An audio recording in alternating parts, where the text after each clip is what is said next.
what is happening. Broadcasting live from the Zimmer Communications World Headquarters. Great news for the American people. This is Wake Up Mid-Missouri with Branden Rathert, featuring Stephanie Bell, News Director Brian Houseworth, John Marsh, and Hannah, the producer. This is why we listen to you. Get ready, pal. And now, here's your host, Branden Rathert. I actually had, well, I got to be careful here. I think there are some MAGA Republicans in the House who know the damage that it would do to the economy. And because I am president and president's responsible for everything, Biden would take the blame, and that's the one way to make sure Biden's not reelected. Thank you.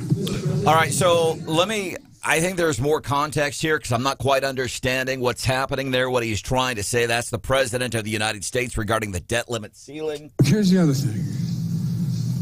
I'm not sure. My guess is I'll get a question about, well, wait a minute, the American people aren't satisfied. Well, guess what? As I told you all before, most of this, what we've passed, doesn't kick in. It only kicks in over time. Stephanie Bell is much book smarter than I am. What is he saying there? Was he speaking in the third person? I can't get past the first part of that where he was talking about himself. Biden does X. No, I mean, people are dissatisfied, and no, a lot of his stuff he's tried, and it's actually gone into effect, and then it's been so bad that he's had to go and adopt a Trump-era policy. So, it's not like we're just waiting for, like, the Biden, fairy tale land to ascend upon us. I think we've lived through the hell that it's been, and people are unhappy specifically because of things that he's done. Yeah, and the country is unhappy, and I say that by pointing to job approval ratings for Biden. I point to those polls that show, are we headed in the right direction or the wrong direction? I always think that's incredibly telling of where we are as a country. How is this going to affect you if something doesn't happen with the debt ceiling? We're getting into that. Marsh, does that second statement from Biden clear anything up for you? Not in the least. All right. Welcome to the show. I was glad to hear him finally say, I need to be careful. Or that it's on him. He said, I'm taking responsibility. It's on me or something. He's saying that members of Congress are saying he's responsible, and he should own some of this stuff. Yeah. And we should point out something else. We have been hearing for years, this comes up periodically, and it's always going to be almost like the end of the world presented. And rarely does it happen. I agree, buddy. And both sides will, but in particular the president, but I mean, you could go back to President Clinton, and you can go back. I remember the government shutdown, and our credit rating's going to be shot. And really, they always seem to come to an agreement. It sounds like basically all heck is going to break loose. Rarely does it. And I agree with that. Typically, Marsh, it seems this happens every few years, whether it's the budget, whether it's the debt limit ceiling. Oh my gosh, what's going to happen? And we are going to explain some of the things that could potentially happen. But I'd be willing to bet $500,000 this will be fine. This just scares the American people, drags us around by the collar, pulls us up against that cliff, and then they squeeze real hard. Come on, man, you want to go over this cliff? And then it usually works out. Congressman Mark Alford joins us 7:35. This is one of the things that we are going to be talking about. Also, car makers that want to get rid of AM radio and electric vehicles. You can't do that. AM radio, incredibly important. Good morning and welcome to the show. This is Wake Up Mid-Missouri. There's Stephanie Bell. Good morning. Mr. Houseworth is here. It's good to see everyone. There's Marsh. Good morning. Producer Hannah is here. Hello. By the way, remind me, I got something for you at 7. When you do What's Hot with Hannah, a listener over the weekend gave me a gift, said, here, you got to give this to producer Hannah. Guy's name is Dennis Krebs, who wears a ball cap, smokes cigarettes, and gets up in my business all the time, gets into my personal... I love the dude, but he gets into my personal space all the time. Hey, I got something for Hannah here. Here. I'm nervous. I think you're going to dig it. We'll do that at 7:25. So the debt limit ceiling, McCarthy, Biden, supposed to be talking today. So here's some of the, and I don't know here's what they're going to talk, and right up before the thing, which is supposed to be June the 1st, they're going to solve it, and then they're both going to take credit, and America's going to, we're going to walk hand in hand, Republicans and Democrats walking hand in hand down the yellow brick road. All right, I am exaggerating. But almost inevitably, they always come to an agreement. They do, but there's a lot of theatrics There's a lot of theatrics, but it's news, there's no doubt. Lawmakers have made changes to the debt limit more than 100 times since World War II. Defaulting could, quote, this according to Bloomberg, produce an economic and financial catastrophe. But here's how it could affect you. The number of Americans on Social Security could affect 66 million Americans. It would have to default. America would have to default on financial obligations. Oh, it's never happened in history.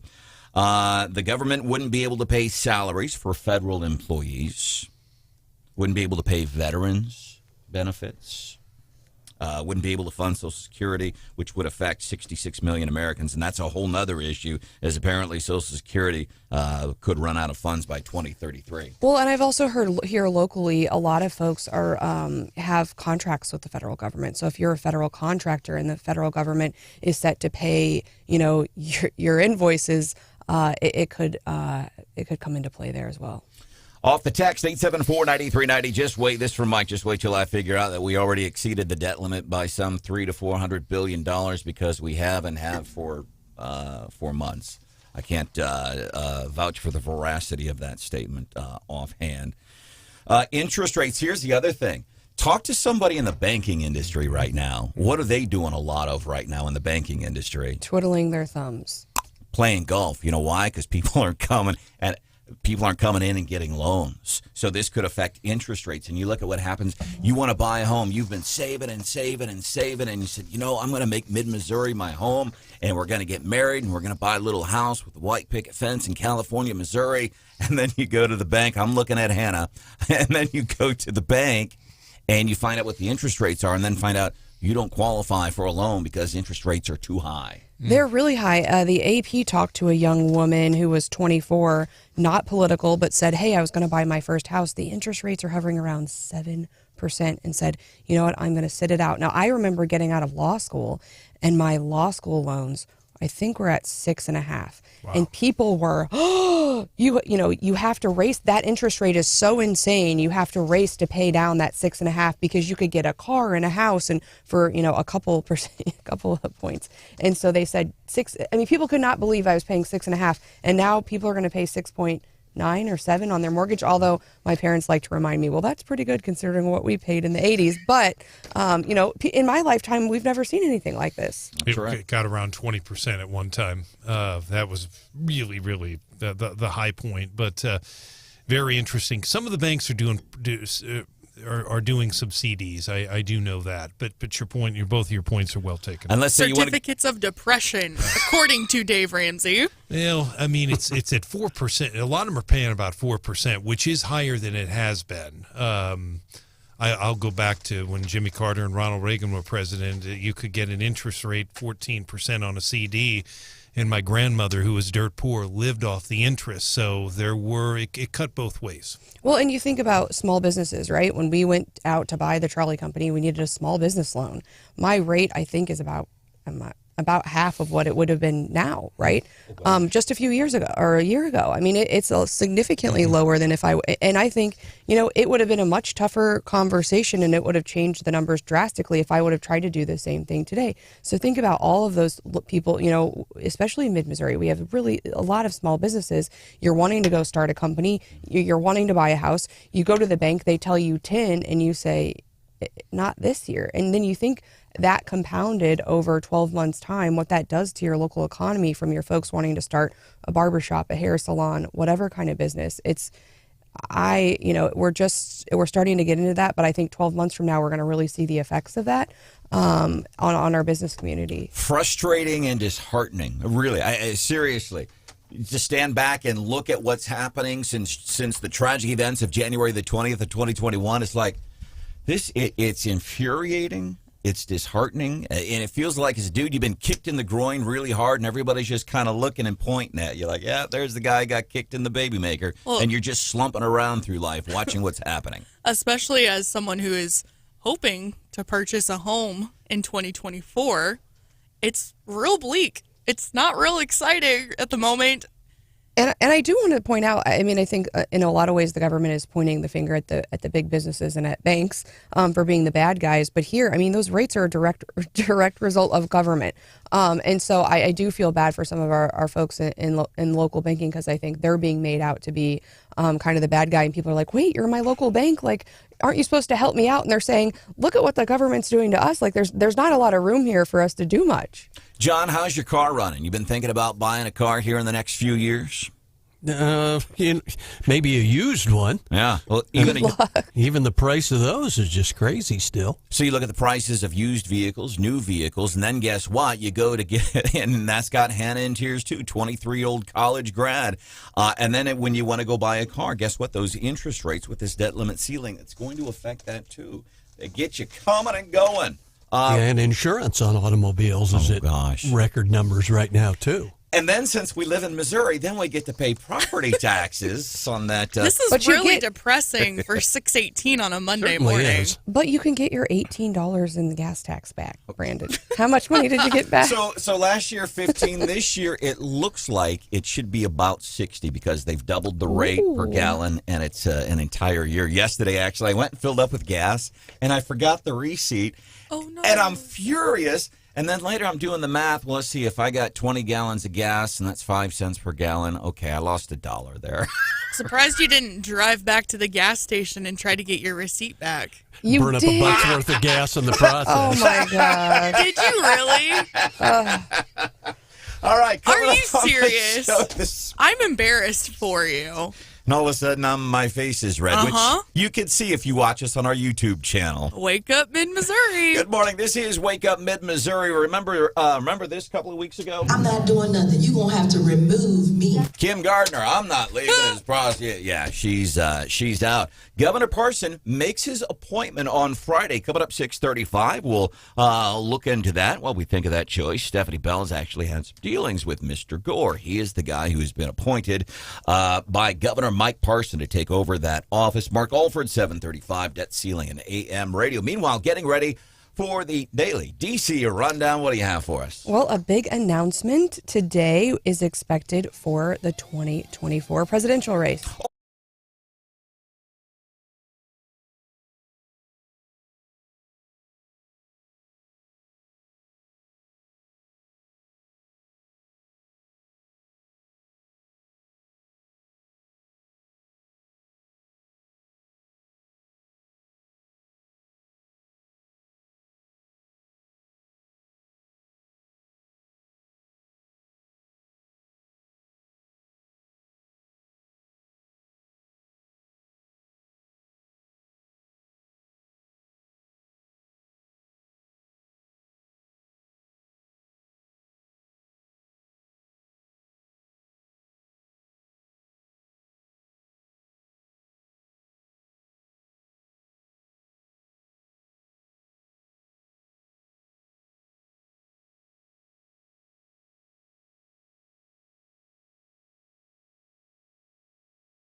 of the conservative values that make America exceptional. And that's why I'm announcing my exploratory committee for President of the United States. And now today, he's taking it one step further. That gets us into today's Daily DC Rundown with Stephanie Bell. I think Tim Scott is bringing the average age down. He's 57 years old from South Carolina. He is the only black Republican senator, and he is expected to make his campaign announcement today in his home state and then run off to Iowa and New Hampshire.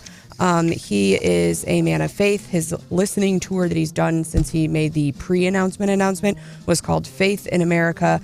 And he is saying he's going to be more optimistic than some of the other candidates in the race. And while everyone's saying, why are you doing this? DeSantis and Trump are the clear leaders. His folks are pointing to the early 2016 race saying, Scott Walker, Jeb Bush, they were ahead in the beginning there. So they're saying don't count him out. I like Scott Walker. Tim Scott. I like everything about Tim Scott. I don't know there's anything that I dislike. And I wonder, because Trump, and I love Trump's mindset, there's no way he'll win a general election. He could win the primary, but there's no way, in my opinion, as much as I would want him to, he would not win a general. Ron DeSantis, I think, could be closer to winning a general, but some folks, some of the independents that would actually be deciding these elections, I think they might be getting a little scared off. There is nothing about Tim Scott, I think, that anybody could go, yep, no, we can't for this reason. I like everything about the guy.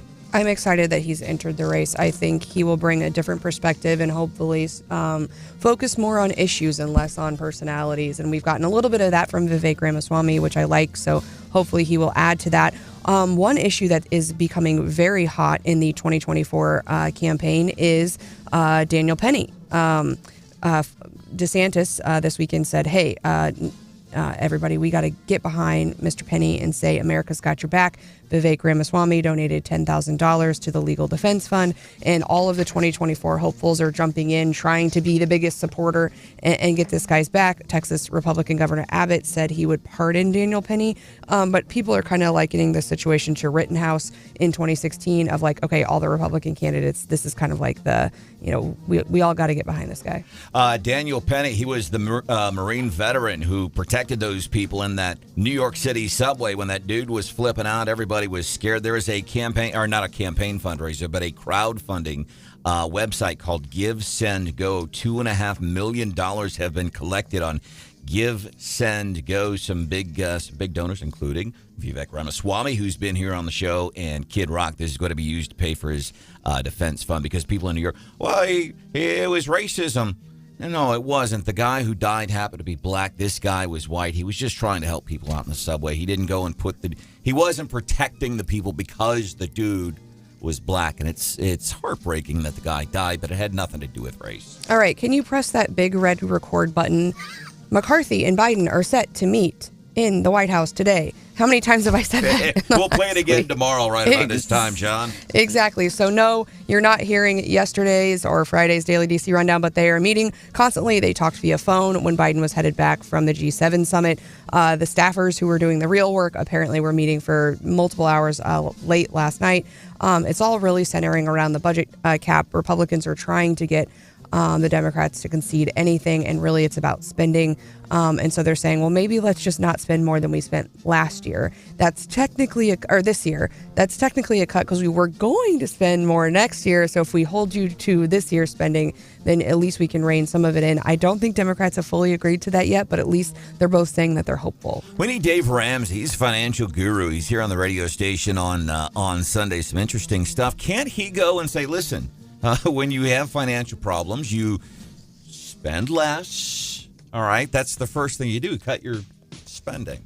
Coming up just a few minutes from now, thousands of kids all across mid-Missouri graduating from high school. Where are they going? Well, fewer and fewer of them going to college. Some interesting numbers and how it impacts us. That's coming up 5 minutes from now here on Wake Up Mid-Missouri, 93.9 The Eagle and 104.5 News Radio 950 KWOS. It's time for your Gary Nolan Minute. At the close of the Friday program, we started talking about individual rights, and the real important key is individual rights. You have the right to free speech. You have the right to own and bear arms. You have the right to practice the religion of your choice.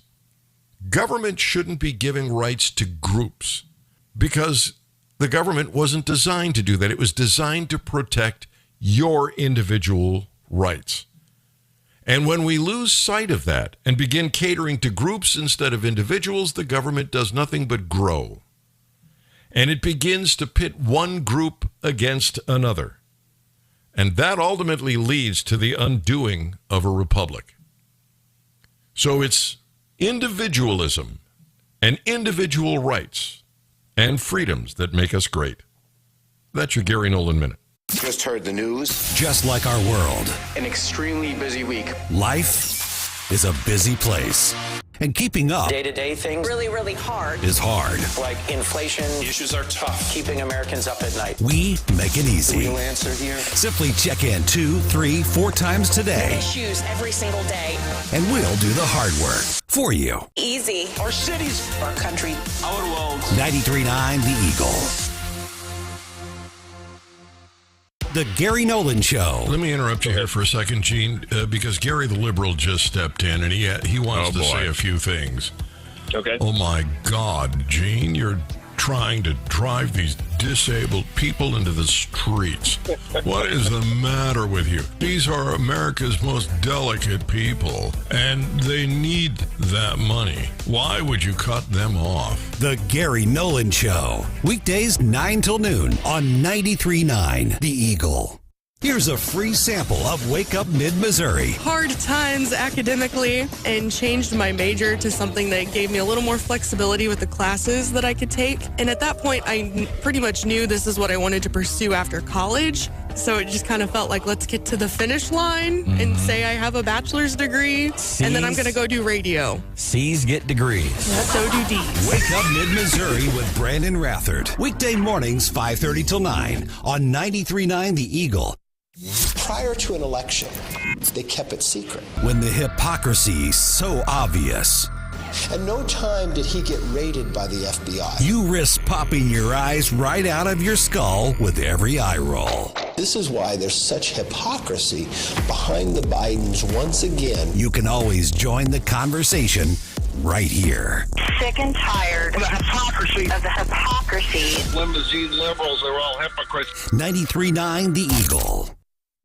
Twitter can be explained They are not covering anything on the Twitter files. on Twitter. What's the truth? You need to understand this, and that's not going to happen in a tweet. Get the whole story This is an enormous story. with Glenn Beck. This is proof positive that the government is colluding to lie to you. No character limit. Weekdays at noon That's saying something. on 93.9 The Eagle. Politics can be a dirty game. The whole thing just stinks of corruption and lies. So let's clean You know up what Washington looks like to the average American citizen? before it gets out of control. It looks like it's a giant vat filled with sewage. Contact the Department of Sanitation. None of this meets the smell test. Sean Hannity. Get out of the way so we can clean up the mess. Weekdays at 2 on 93.9 The Eagle. Here's a free sample of Wake Up Mid-Missouri. Sounds like you're going to be doing some stuff with the family. Speaker of the House, Dean Plocker, thank you so much for joining us this morning here on Wake Up Mid-Missouri. Thank you all. Bye-bye. That was a powerful interview. That was, as I would say, as relaxed as I've ever heard the speaker. But he was a little defiant with my question. You were a little defiant with the question. I was. Wake Up Mid-Missouri with Branden Rathert. Weekday mornings, 5:30 till 9 on 93.9 The Eagle. Just heard the news. Just like our world, An extremely busy week. life is a busy place. And keeping up Day-to-day things. Really hard. is hard. Like inflation. Issues are tough. Keeping Americans up at night. We make it easy. Real answer here. Simply check in 2, 3, 4 times today, Issues every single day. and we'll do the hard work for you. Easy. Our cities. Our country. Our world. 93.9 The Eagle. The Gary Nolan Show. Let me interrupt you here for a second, Gene, because Gary the Liberal just stepped in and he wants to say a few things. Okay. Oh, my God, Gene, you're trying to drive these disabled people into the streets. What is the matter with you? These are America's most delicate people, and they need that money. Why would you cut them off? The Gary Nolan Show. Weekdays 9 till noon on 93.9 The Eagle. Here's a free sample of Wake Up Mid-Missouri. Hard times academically, and changed my major to something that gave me a little more flexibility with the classes that I could take. And at that point, I pretty much knew this is what I wanted to pursue after college. So it just kind of felt like, let's get to the finish line and say I have a bachelor's degree, and then I'm going to go do radio. C's get degrees.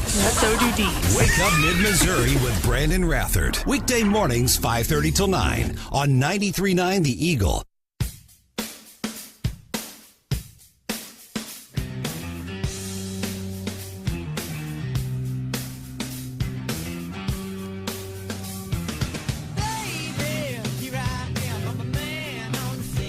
The last 4 years have been hectic for me. My friend passed away, then I dropped out, and I came back, and I'm done. I'm truly thankful and grateful that I graduated today. Some high school grads over the weekend talking with KOMU Channel 8. Love the story. That first young lady we heard there, her name is Nazarin Hill. She graduated from Douglas High School on Friday, and she said she had a friend who passed away, dropped out of high school, and then went back. And I love that story because sometimes, you get to a bad spot in life. Sometimes things happen, and then you make choices that you regret. But then to be able to go back, I think that's a real powerful thing for a young lady like this, for any young student, for anybody.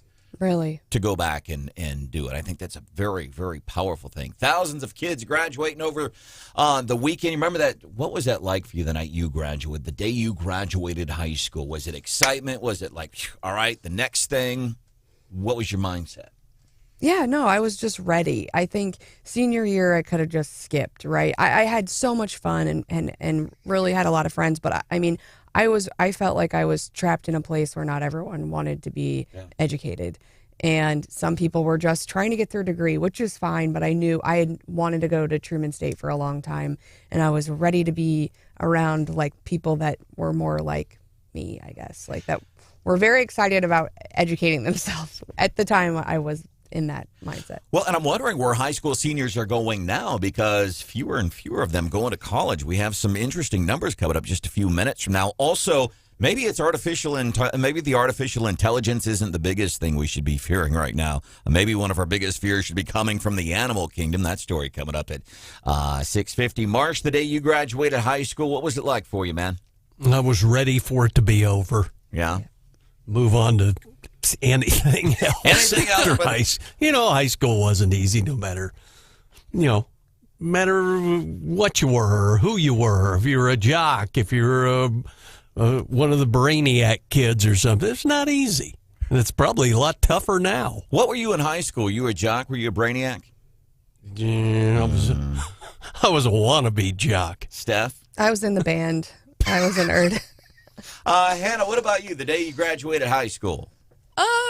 A little bit that feeling of being excited to be done, excited to move on to the next thing, but also I kind of remember being like, why does everybody make such a big fuss? All I did was graduate high school. Like, it's not a big deal. You sound like my dad. Of course, he doesn't know because I didn't graduate high school. My dad has not had that experience of his oldest son graduating high school. So I get it. What was like the first thing you wanted to do? When I graduated high school? Yeah. I don't know. Take time off, go travel, or just do your summer and go to Truman State. I was 18 and broke. Yeah, I was going to say. Do anything. I was going to say the first thing I think I wanted to do was work because I knew how much college was going to cost and I needed cash. March? Get a beer. Get a beer. Hey, man, you sound like this. I love this KOMU chatting with you. What are you going to do? What's the big thing for the day? Everybody's talking about great stories. I dropped out of high school. I went back. I had a friend who died, and other folks they're talking to say, I'm just anxious to get on to the next thing. This young lady. We're going to go home, and we're going to have a bunch of tacos and do some pictures. Amen. Tacos and pictures. I love that. Welcome into the show. This is Wake Up Mid-Missouri. Stephanie Bell got to hang out at Silver Dollar City Friday. It's been 41 years since I have been to Silver Dollar City. Yeah, 1982, Fire in the Hole, and that's the only thing I remember. That You are missing out. How do you randomly remember that you went in 1982? It was the year the Cardinals won the World Series. That's the only reason I know that. And the Cardinals were in the midst of a hot win streak in the summer of 1982. I was hanging out with some relatives in Springfield, Missouri. We went to Silver Dollar City. What's it like now? I remember Fire in the Hole. Well, this is the last season for Fire in the Hole. So it was really sad. So actually, that was the only ride I went on all day. I went to some of the shows because the kids were kind of running around. We were Dr. Ashley and Emil and I were quote-unquote chaperoning a field trip. I have a feeling it was the other way around, Hannah. By that, we shopped a lot. We went to some of the shows. I never get to go to the shows because I've always got the kids. And, they've got all the candy stores and stuff. I sampled some kettle corn and some peanut brittle and that kind of thing. So you chaperoned a school trip and then ditched the kids once you got there? They ditched us, essentially. But it was really great. And it was senior day, so there were tons of seniors from all over the state. Lots of seniors from Southern Boone were there, but we were there with Ms. Rogers' Wings program, the gifted program at Southern Boone. And they had about 50 kids, and they were having the time of their lives. But Fire in the Hole, it's their last season. And I need to figure out, if they're going to just, do something similar or if it's just gone. But anyway, this is the last year you can ride it. And I remember going in high school and I don't like big coasters. So it was the only one I would ride. And I just love that ride. And so now they've got a special picture station where you can get a photo. And then they've got tons of merch like mugs and hats and t-shirts and other things. I didn't get one, but I kind of wanted to. And it's going to be sad when you go to Silver Dollar City and there's no Fire in the Hole, and you get the spray, and you go down the little thing. Cute. And it's as I recall, we're 40 plus years. It was an indoor roller coaster, and it would just have these drops, and there's fire in there. Probably, as I recall, as a kid, you talk about the jet scream at Six Flags. You talk about some of the stuff in the park in Kansas City, but Fire in the Hole, Silver Dollar City, classic. Producer Hannah is here. What was the highlight of your weekend?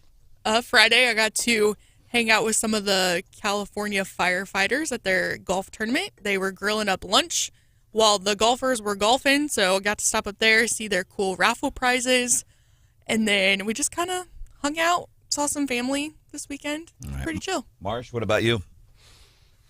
Watching our Cardinals.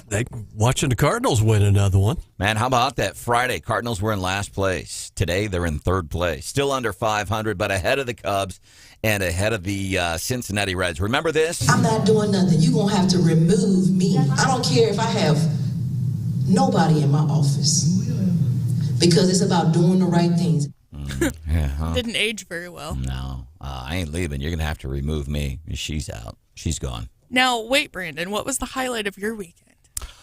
Hanging out food bank Saturday with one of the Rotary clubs. They go and they donate their time once a month. They go and do this, and occasionally I'll go with them and follow. And when I say occasionally, I mean actually it was the first time I've ever done anything with them.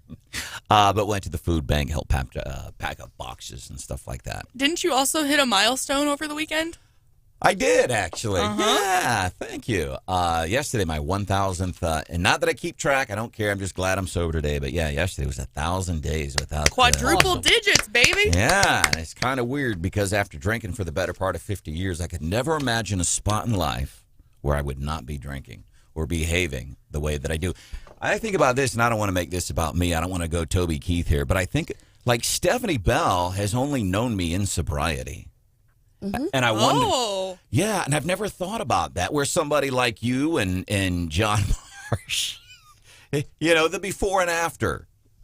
Yeah. And I just think it's interesting because hopefully Stephanie only thinks good things about me because she's only known me while I've been sober. Kimberly Gardner, she is officially out. Who's her replacement, John? A gentleman who people knew pretty well from the Ferguson days and all, and who also worked for the U.S. Attorney's Office, man by the name of Gabe Gore. Gabe Gore, appointed this after the whole thing. Kim Gardner, prosecuting attorney in St. Louis.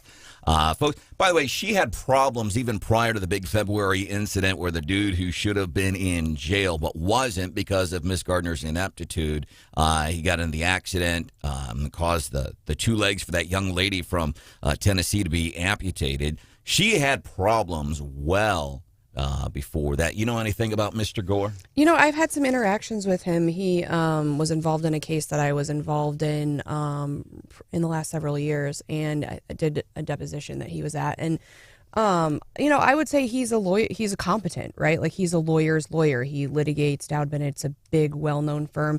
I guess he was, a lot of folks got to know him in Jefferson City because he was involved in Dowd Bennett represented Greitens in some of the impeachment type proceedings, and then I think again in some of the stuff when they then filed against Kim Gardner for the evidentiary issues, and so have met him more recently. You know, and so I would say, you know, I expect him to be nothing but professional and to try to shape up that office. He's got a huge job ahead of him considering how many people are left in that office. But I think he's the kind of person, I mean, I think he clerked on the 8th Circuit. You know, he's done a lot of, and I think he's been practicing for like 30 years. I could see him drawing other talented young attorneys who would want to work with him into that office. So I think of all the people on the list, I think he's a good pick, and I look forward to watching what happens there. A great lawyer in every respect is one quote regarding Mr. Gore, and I think it's interesting. So look at the other appointments at Governor Mike Parson. Marsh, how many appointments has Governor Parson made since his time? It's got to be some kind of record or something. But I don't know that he's in a high-profile office, I'm talking, because the governor also makes numerous other appointments to boards and things like that. But the high-profile statewide office, the St. Louis Prosecuting Attorney's Office, I don't think Governor Parson has made any bad appointments to any office. Everybody from lieutenant governor to attorney general to treasurer. I mean, he's been busy. Yeah, he's been busy. So, Mr. Gore, new prosecuting attorney in St. Louis. Coming up just a few minutes from now, artificial intelligence. Stephanie, on Friday we had, I was trying to show appreciation for everybody on the show. So I went to I heard you rap. I don't know whether I'm happy that I heard that or the beat's heard around the world or not. Was mine a rap song? You didn't do one for me? Coming up a few minutes now. Go to break. On Wake Up Mid-Missouri. Everyone else gets a love poem or a rap song, and I just get nothing. We saved yours for today so that you could hear it. Oh. Yeah. Is it a country song? Please.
starting to do writing now. Artists are now like kind of getting worried about like the art AI things because it almost feels like they don't even have a place in like the job force anymore. Neither do writers because eventually I feel like it's all going to take over. That's folks talking about artificial intelligence. Are you afraid of artificial intelligence? And I wonder if some of that fear, because I don't know if there's any in between. If people are super excited about it or people are frightened by it, maybe because they don't understand it. And I'm excited about it. I had to write poetry and rap songs for everybody here on the show, except for Stephanie on Good Friday. No. We're just saving it for tomorrow. We did. We're just saving it. And you're excited about it because it can't replace your job. And that if you try to ask it about anything about news or anything super local, it says, I can't do that. I only talk about past things or whatever. So I think the people who are really fearful are the people who used to write poems for people for a living. The people who write greeting cards. Yeah, exactly. Fortune cookies, I heard apparently ChatGPT can write. So, I mean, and again, like some of the marketing stuff, copywriters, websites, I mean, there are people who are legitimately thinking, oh no, fewer people are going to hire me to do the work, freelancers, and just use the robots. I would say, play with it some. Don't be afraid of it. Just get on there and goof around with it. I don't think it's anything. Have conversations about it. Yeah, I spend an inordinate amount of time apparently on the Chat GPT asking it to converse and stuff, and doesn't have that ability. I was joking with Steph the other day. It's kind of like a lot of people, they get onto social media, they get on the TikTok and the Facebook, and they get lost for hours at a time. For me, I start getting onto Chat GPT and start asking it questions, and I'm just fascinated. And you judge people who spend a lot of time on social media, but there we're actually interacting with other people. You're like a loner who wants to just talk to a robot. Like, come on. ASL? Wait till you see my manifesto from this loner. Welcome into the show. It's Wake Up Mid-Missouri. Stephanie Bell, producer Hannah, John Marsh, Brian Hausworth. I am Branden Rathert. Coming up a little bit after 7 o'clock. Tim Scott going to make it official today, making the presidential race on the GOP side maybe a little bit more interesting. Debt limit ceiling. What's happening there? How could it affect you? Basically, bottom line is interest rates. If you work for the feds, if you have contracts with the feds, that could affect you. Mark Alford, Congressman Alford's here. 7:35, one of the things we are going to be talking about, the debt limit ceiling, and also AM radio. A lot of these car makers on the electric cars saying, we're just not even going to put AM radios into cars anymore. And there's a whole slew, millions of people that utilize AM radio are saying, hold up. Wait a minute, what can we do there? He's here at 7:35, but I'm wondering about the artificial intelligence. Maybe this is the thing we should be fearing. Interesting story, coast of Spain, and apparently it's not the first time that it's happened. Trio of orcas, killer whales, apparently sank a boat in Europe. There are some people who are on a boat, and this orca comes up, and not like a kayak. Sometimes you see the viral videos where you're in a little fishing boat or something, and it goes viral because a shark or an orca bump up against it. We're talking about a full-fledged boat. Trio of orcas worked together to sink a yacht off the coast of Spain, the latest in a string of similar incidents involving the marine mammals in European boats. So there's been several instances of this over the past several years where these orcas, they're going and they're attacking boats. So scientists are wondering why. One of the things they've come up with is they think that maybe a boat had hurt one of these young females years ago, and now they're eternally out to get these killer orcas. Oh, so that female characteristic spans across all species. Coming up, one of the things we are doing as we get ready for Memorial Day, KWOS is teaming up with our friends at Midmo Telecom to salute our troops this Memorial Day.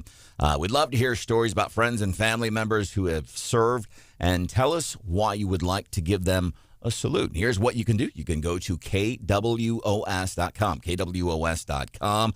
Just a few questions. Takes like 3 or 4 minutes. Tell us about your veterans, some words about them, and then we could be talking about them on KWOS. So just go to KWOS.com. There's the info, because we love supporting our troops. Matter of fact, there's a big event yesterday. Central Missouri Honor Flight is something that we're really passionate about here at the radio station. We have some events coming up with them here in the near future. Yesterday at the what's the hotel next door, Hannah?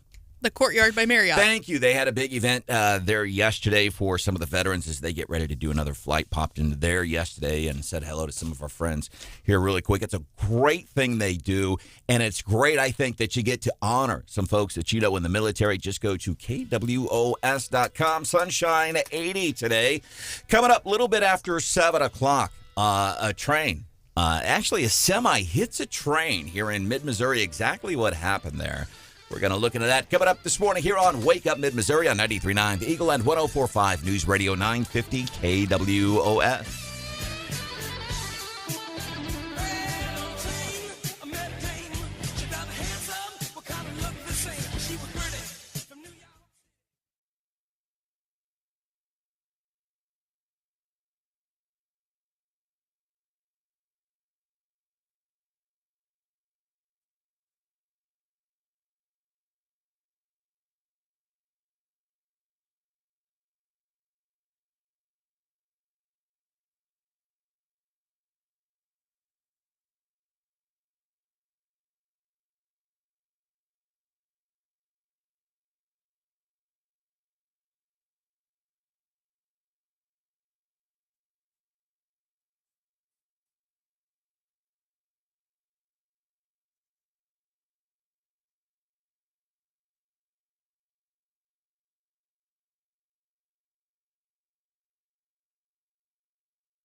Broadcasting live from the Zimmer Communications World Headquarters. Great news for the American people. This is Wake Up Mid-Missouri with Branden Rathert, featuring Stephanie Bell, News Director Brian Houseworth, John Marsh, and Hannah, the producer. This is why we listen to you. Get ready, pal. And now, here's your host, Branden Rathert. I actually had, well, I got to be careful here. I think there are some MAGA Republicans in the House who know the damage that it would do to the economy. And because I am president and president's responsible for everything, Biden would take the blame, and that's the one way to make sure Biden's not reelected. Thank you. He did refer to himself in the third person, Steph. That's the president of the United States of Biden takes the blame. Biden here. And by the way, Biden does not take the blame for anything. Whose fault is it when things go wrong in the administration, when things go wrong at the border, whose fault is it? Kamala Harris. Or Trump. Anybody but that guy too. That guy too. It's Trump's fault. It's MAGA Republicans. It's everybody else's fault but mine. That's what we call ownership, and that's what progressives, they do not know the quality of ownership, taking ownership for your things. Joe Biden saying, I would be blameless. Apparently, McCarthy and Biden got to be talking more about the debt limit ceiling, some of the ways that this could affect you, interest rates. I think really, is that the first and foremost thing, John? It's like, because I think, for me, 52-year-old dude, I don't get Social Security. It could affect 66 million Americans if nothing happens with this debt limit ceiling. 66 million Americans. The federal government wouldn't be able to pay salaries. This according to Time magazine. And we've seen them go through this before when we've had the government shutdowns, and then the military ends up holding the bag. People in the military can't even get their paychecks. So we've seen it happen. Yeah. And one of those, so it would affect military paychecks. If you have a contract with the federal government, that could put you getting paid in jeopardy. Interest rates, and you think about this, car loans, mortgages, credit cards. This would be probably one of the biggest, most immediate impacts for just regular folks like us. And I believe, listen, here's honestly what I believe. They'll get it worked out. But why can't they cut spending? Somebody the other day, I had mentioned, too, that we need to cut Social Security. Not like cut it right now, but like sunset it, saying, okay, if you're born after the year 2025 or 2030, we're just not doing it anymore. You hold on to your own money. You invest it. We're not doing this Ponzi scheme anymore. So anybody who has contributed, anybody who is collecting Social Security, you're good. But there's a certain year we quit doing it. And somebody got so upset they sent me an entire packet about the history of Social Security. They got a letter. I got a letter. They mailed it to the radio station. Like snail mail? Like snail mail.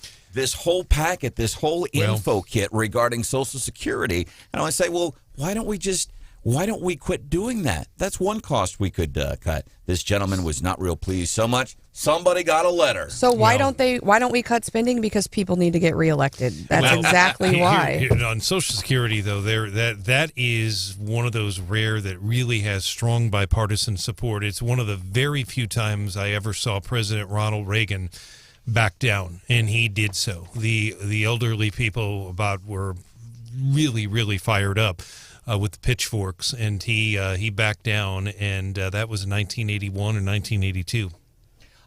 More from Joe Biden, and apparently he's getting tired of talking about the debt limit. Mr. President, I've been in these negotiations before. It started off, shush up, okay? Shush up. You shut your mouth, man. Shush up, okay? Just shush up. I'm going to start using that. That's more polite than what I typically say when I want someone to be quiet. Yeah, it is. Shush up, okay? Shush up, would you? And then my kids say it, and I'm like, don't say that. It's rude. But if shush up sounds nicer than that. It does. Shush up. Shut your mouth. Welcome to the show. By the way, Congressman Mark Alford, he's here 7:35. We're going to talk more about this. And then AM radio. A lot of electric car manufacturers are saying, hey, let's do away with AM radio. And apparently these folks don't realize the millions of people, even in the state of Missouri, that utilize AM radio on a regular basis. And then things like the emergency alert system steeped in AM radio. Well, it is. And what people have to realize, I did have somebody tweet at me the other day about our interview with Sam Graves.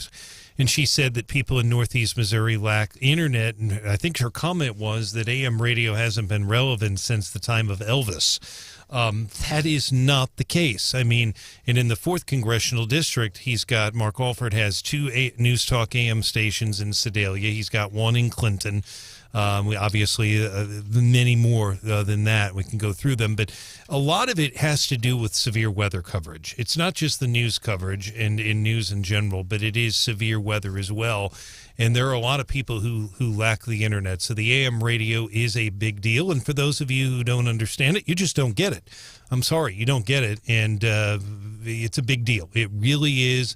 It's more important today than it has been even during the flood of 93. I would argue that. Woo! And it makes some assumptions. I mean, isn't part of it too for like the aftermath? Because if you're in a big storm, even during the storm, you lose power. That's right. You lose internet. I mean, that's assuming that your phone works wherever you are. And I mean, luckily where I live and in most places I visit in Missouri, but like for example, I know like national parks, there's no cell phone service. So you're making these assumptions that like cell phone service just is, and that means that you're probably like Branden and driving like a 2-mile radius all day long. Circle of life. That's right. But not everyone lives within a 2-mile radius with a cell phone tower close by, and at that point, there's in severe weather, what do we always say?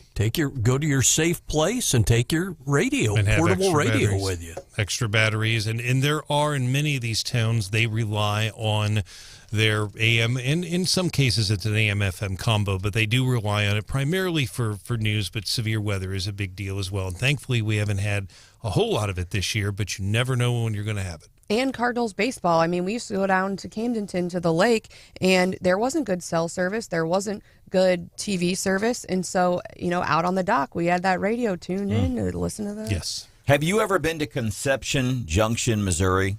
Conception Junction, Missouri? I've not been there, but I know where it is. It's up near Maryville. Yeah, far northwest Missouri. Yes. You know what's in Conception Junction, Missouri? There's an abbey. There's basically a monastery up there. And other than that, really not much else. A Dollar General. A Dollar General and a monastery. That's what you get when you go to Conception Junction, Missouri, far northwest Missouri. You know what else you don't get? A whole lot of radio stations around there. You know what else they do get in northwest Missouri? They get a lot of severe weather. And if you're in your car and you get severe weather, you want the AM radio. What's going on? What's happening right now? What do I need to know? And it's not just Conception Junction, Missouri. It's Climax Springs, Missouri. It's any weird named town in Missouri in the far remote reaches of the Show Me State that this stuff is incredibly important. Yeah, I mean, you mentioned Conception Junction, and I do remember State Representative Sam Graves at that time in 1993 and I doing interviews when I worked at the Carrollton station, and there was flooding still in the fall. It went all the way till really November and December, some of it, as the water went down in that area, the Grand River and some other points north. But yes, they do rely on those radio stations, and they just don't get much television coverage in those areas as well. In fact, quite frankly, if there's severe weather, the TV's probably going to go out anyway. And I'm wondering too, especially when it comes to electric vehicles, there's several pieces of significant news I feel that emerged over the weekend as it relates to electric vehicles. Don't like electric vehicles. I like the new GM Hummer, but I'm not buying the new GM Hummer because it's electric. And it cost $112,000. That's the other, but mostly because it's electric. News coming out from GM over the weekend saying, we thought we were going to have the capability of producing over 1 million electric vehicles a year by 2025. We're scaling back from that. There was also big news coming out of Europe, and they're scaling back production there. And people are saying, well, how come? Well, how come? It's like people just really, the consumer is not that interested in electric vehicles. And a lot of the folks that are interested in electric vehicles, they're not interested because they don't really see a benefit. People say, well, it's better for the environment, which is false. When you look at how they mine these chemicals to make these batteries, they're tearing up the planet in some of these places to mine this stuff. Most of the people who get an electric vehicle, saw this in a survey over the weekend, the number one reason they buy an electric vehicle, it's not because they think it's better for the environment. It's not that it's cost prohibitive, that's for sure. They're buying electric vehicles because they think it's cool. It's the cool thing to do right now. And we see that with a lot of other things in life. Well, it's cool to do this right now. I'm jumping on this. A Peloton, Lululemon, whatever. Parachute pants. Yeah. Mullets. Clip-on earrings. I'm going back to the 80s in my childhood. And you got to don't I have forget the Crocs. Rubik's Cube is in there too. Don't hate on Crocs. Crocs. I hate Crocs. Things we thought were cool That are now cool again. that we regret. Electric vehicles. That should top the list. Crocs. Stephanie says no to the Crocs. No, I say yes to all the Crocs. Steph says yes to Crocs. I think I have like 6 pairs. Oh, Stephanie. I You're do. supposed to be the stylish one of the bunch. I'll wear them. I have like them at every color. I'm like an OG Croc person. I've had them since like 2005. 874-9390. What are some other things? That's the number one reason people are buying electric vehicles, according to one survey. It's just, well, it's cool. Everybody else is doing it. That's the the main reason. And you and I saw them in the Mizzou homecoming parade. Remember the Tesla? Like there's like a Mid-Missouri Tesla club, and they all get together and they like geek out about Tesla stuff. And how many were in the parade? There were like 30 different Teslas. Some of them had like cool paint jobs and were like totally tricked out. And then they got the what do you call those? The fly up, like the Back to the Future doors? The gull wing doors, I think is what they're called. It was cool, but they were all, you could tell they all liked to hang out, and like that was their, like people when CrossFit is like your whole personality. Like for some people, I know that. Or being vegan. Yes, but for some people, I think EVs is like, and being like an Elon Musk fangirl is like is their whole personality, which is different strokes for different folks. Like you do you, but like I do think EV people are kind of in the cult. But only kind of. Points. Stephanie Bell, one of our winners of the week at 8:35, Feel Good Friday. Bobby's getting points too. Let's do away with electric vehicles that we don't have to worry about getting rid of AM radio. Thank you, Bobby, and welcome into Wake Up Mid-Missouri 93.9 The Eagle and 104.5 News Radio 950 KWOS. I know several people who own electric vehicles. We have a mutual friend who owns an electric vehicle. I will say this, because I think it's just going to be the way people say, well, they don't work because there's not enough range, and they're going to figure it out. They're going to find a way, and I believe it'll be mainstream as much as I dislike it. But I will say this, of the people I know that own Teslas, and I know, by the way, some conservatives, if we're going to go along the political lines, I know some conservatives that own Teslas.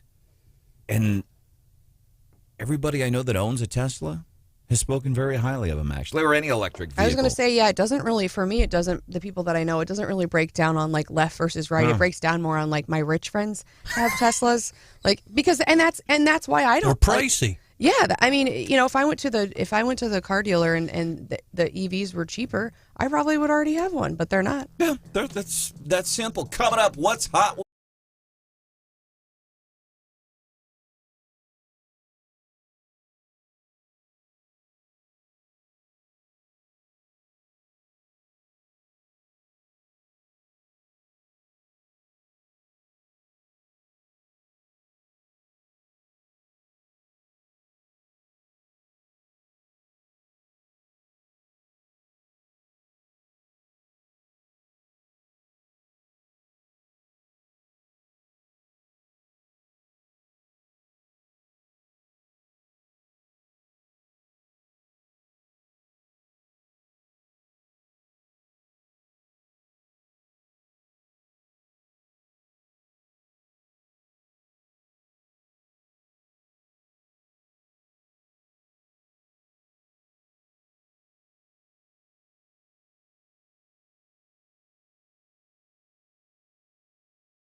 Ish, which means it's 7:25. time for What's Hot with Hannah. Now, yeah, you made it by Thanks, 7 Steph. seconds. Congrats. Now, you apparently have something for me. Do you Oh, want to yeah. go first, or do you want? Oh, my goodness. Isn't that cool? Isn't that cool? Can you Where see? you You just can't see it. I can can't you? see it. That's right. So Friday, What's Hot with Hannah? We did the story about the Wienermobile is going to change to the Frankmobile. And Yeah. for an hour and a half, that was what everybody in mid-Missouri wanted to talk about, and rightfully so on a feel-good Friday. The bridges were up. Joe's still president, okay? But I have a friend of mine. His name's Dennis Krebs, and one of the things Dennis has taught me is, I can learn something from everybody, and Dennis has taught me about acceptance of other people. Makes my life a lot easier. But Dennis wears a ball cap and he smokes and he gets into my personal space a lot, and he's one of the, and I love him to death. I do. And he'll come up and he'll talk to me, but he'll get like, and I'm having to back up, and he does a little shuffle. He follows me when I try to back up to get out of that personal space. Love the guy to death. He heard the show on Friday and thoroughly enjoyed the What's Hot with Hannah segment on the Wienermobile. And Oh my gosh. gave us I guess Wiener Bank. Wienermobile Bank. it's a Wienermobile bank. So Did he paint that this weekend? no, he apparently Cool. Yeah, he'd had it. I since, love that. like Well, it's going to be yours now. I'm going to make Branden put a quarter in every time he's not on time for What's Hot with Hannah. So, and it's a little piggy bank, so it's a porcelain bank, and you put your money in the wiener part of the Wienermobile. It's like circa 1967 or something. I can That's save in up. good condition. I think you could sell that on eBay for some change. You could probably get onto Atterbury Auction and Realty Company's website, AtterburySells.com. You might be able to auction this off. I'm thinking this could be worth some money here. I could save up to pay off my student loans. All right. So here you go. The Oscar. Well, thanks, Dennis. Dennis Krebs, you can thank for that. All right. This is cute. What do we have time to rightfully cover What's Hot with Hannah today? I think so. I'm used to doing it in like just 60 seconds or so. There is a bride who has gone viral on TikTok for mixed reasons, because some people are really upset at one thing that she did for her wedding, and some people think it's genius. And that is, she served Chili's, the restaurant Chili's. Yes. She served their food at their wedding, and she felt like they got a steal of a deal on it. They only paid $1,950 on wedding food for their 99 guests. From Chili's. From Chili's. I did the math on that, and it comes out to about $19.60 per plate, which, as far as wedding food goes, is a pretty decent price. What's your rate right now that you're looking at for your wedding on Columbus Day in 2024? Well, when we priced it, it was like $17 or $18, but I'm sure it's gone up since then. It's been a while, but that's really not too terrible of a price. And people are coming at her because they're saying it's tacky or it's not fancy enough of a meal to serve your wedding guests. Because it was Chili's and not like a catering company? Yeah. When I brought my first wife home to meet the first now ex-wife, she put together a special dinner of Kentucky Fried Chicken. Hannah, if you did a Chinese buffet at your wedding, I would love you forever. That would be crab rangoon. Yes. We go inside the hallways of Washington, D.C. Congressman Mark Alford joins us 5 minutes from now. It's time for your Gary Nolan Minute. At the close of the Friday program, we started talking about individual rights, and the real important key is individual rights. You have the right to free speech. You have the right to own and bear arms. You have the right to practice the religion of your choice. Government shouldn't be giving rights to groups because the government wasn't designed to do that. It was designed to protect your individual rights. And when we lose sight of that and begin catering to groups instead of individuals, the government does nothing but grow. And it begins to pit one group against another. And that ultimately leads to the undoing of a republic. So it's individualism and individual rights and freedoms that make us great. That's your Gary Nolan Minute. Prior to an election, they kept it secret. When the hypocrisy's so obvious. At no time did he get raided by the FBI. You risk popping your eyes right out of your skull with every eye roll. This is why there's such hypocrisy behind the Bidens once again. You can always join the conversation right here. Sick and tired of the hypocrisy. Limousine liberals are all hypocrites. 93.9 The Eagle. Twitter can be explained. They are not covering anything on the Twitter files. On Twitter. What's the truth? You need to understand this, and that's not going to happen in a tweet. Get the whole story. This is an enormous story. With Glenn Beck. This is proof positive that the government is colluding to lie to you. No character limit. Weekdays at noon. That's saying something. On 93.9 The Eagle. Politics can be a dirty game. The whole thing just stinks of corruption and lies. So let's clean You know up. what Washington looks like to the average American citizen? Before it gets out of control, It looks like it's a giant vat filled with sewage. contact the Department of Sanitation.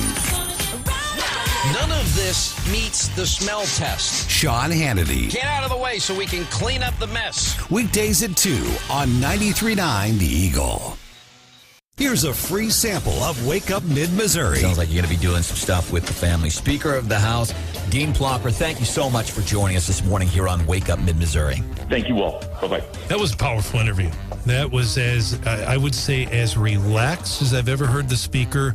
But he was a little defiant with my question. You were a little defiant with the question. I was. Wake Up Mid-Missouri with Branden Rathert. Weekday mornings, 5:30 till 9 on 93.9 The Eagle.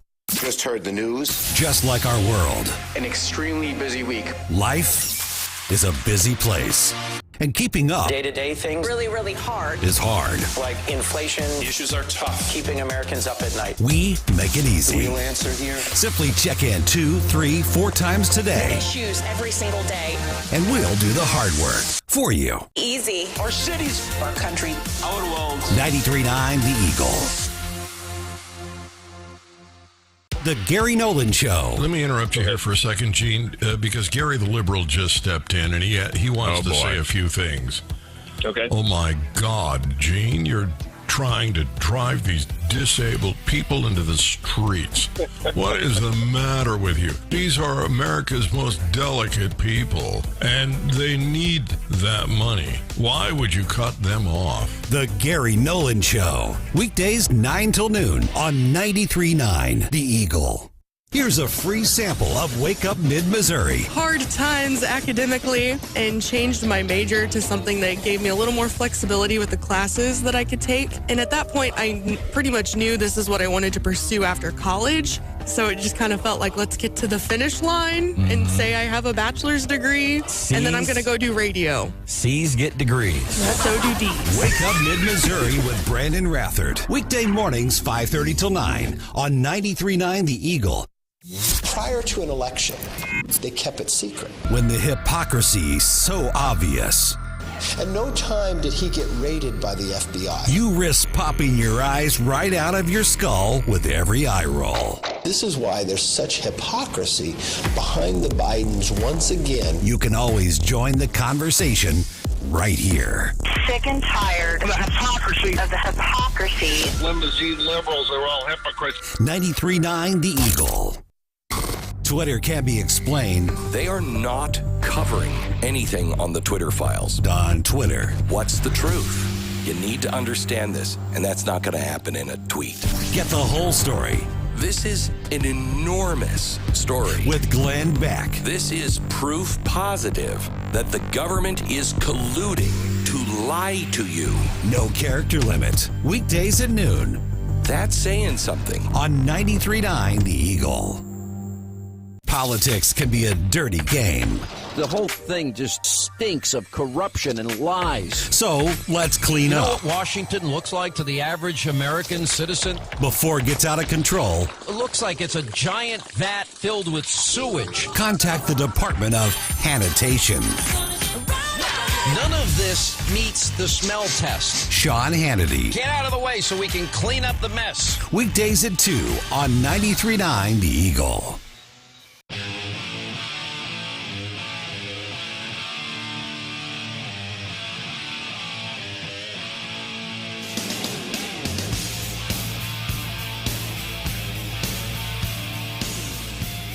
We're not going to budge on spending cuts. Somebody has to be the adult in the room, and I'm proud of the work that the House Republicans have done and Speaker McCarthy has done in presenting a fiscally responsible bill. I think that's what the American people want, and I know that's what the American taxpayers want. That's James Comer, Republican from Kentucky, also on the House Oversight Committee, talking about the debt limit ceiling. Congressman Mark Alford, 4th Congressional District in Missouri, joining us. What is it with the Democrats? Why their refusal to cut spending, Mr. Alford? They have a sickness. They want to tax and spend. It's the old Democrat playbook. Tax as much as you can, spend as much as you can, get as much people on entitlements, get as many people as you can dependent on the federal government, and that way you have voters for life. We have got to stop this. We are going to accrue under Joe Biden's budget another. We'll have another. We will get up to $54 trillion in debt in the next 10 years, and that is unsustainable. We cannot do that as a nation. Kevin McCarthy is doing everything he can to get this resolved. He's meeting with the president again at the White House today. Of course, the president left town, went to Japan. He has delayed and obfuscated on this issue. He was 100 days late in meeting with McCarthy. He promised him back in February 1st that he would meet with Speaker McCarthy on this issue, and has waited and waited. Now we're getting down. We have 10 days left, supposedly, until we run out. What is it like if you talk to a Democrat there in Congress where you are? And I'm not talking about an argument or trying to prove I'm right, them trying to prove you're right, but just a regular conversation with a Democrat on the debt. You ever say, like, so do you see the problem here? Why can't we just cut spending? I'm wondering what kind of response you get from from a Democrat regarding these conversations. Like, how do they explain this? They think that the solution to this is just spend as much money as we want, and we can print as much money as we want to cover it, and there is not going to be an issue down the road that we can just someday walk away from our debt. I don't believe that is a solution. We owe it to our children and grandchildren to reduce our deficit, to reduce our debt, so that we can be a functioning society. If we are dysfunctional, as we have been for the last, 20, 30 years when it comes to our debt, we are not going to have a nation in which to live. All right, our guest, Congressman Mark Alford, here on Wake Up Mid-Missouri, 93.9 The Eagle, and 104.5 News Radio, 950 KWOS. Branden Rathert, Stephanie Bell, John Marsh, producer Hannah, and Brian House. Thank you so much, Branden. Congressman, we appreciate you joining us live. I know that you've delivered some impassioned speeches about AM radio. You've got a couple of Democratic colleagues over in the Senate, Ed Markey from Massachusetts and Sherrod Brown from Ohio. Locally, Sam Graves from Tarkio. You guys are all basically on the same page about this bipartisan importance of AM radio. From your perspective, how important is it to keep that in the new cars? It is so important. Let's face it, our district covers a lot of rural area, 24 counties in Missouri. A lot of farmers and ranchers and everyday people, for that matter, depend on AM radio, especially in their cars when they're on the go, for information they can use to carry out their day. We're talking about emergency information as well. You know, under the Communications Act of 1934, broadcast stations are licensed to operate under the public interest. And part of that public interest is to provide information, emergency information, so that people can take shelter if there's a tornado coming and other things that they need to be aware of. And so it's that. I also believe that there is a movement, believe it or not, to stifle conservative voices. And since the 80s, AM radio has been a fortress for conservative voices. The Democrats have tried it and not been that successful. But that and also just the enjoyable nature of what AM talk radio has to offer, an AM news radio. It is not a dying breed. It is a vibrant breed that we need to keep alive.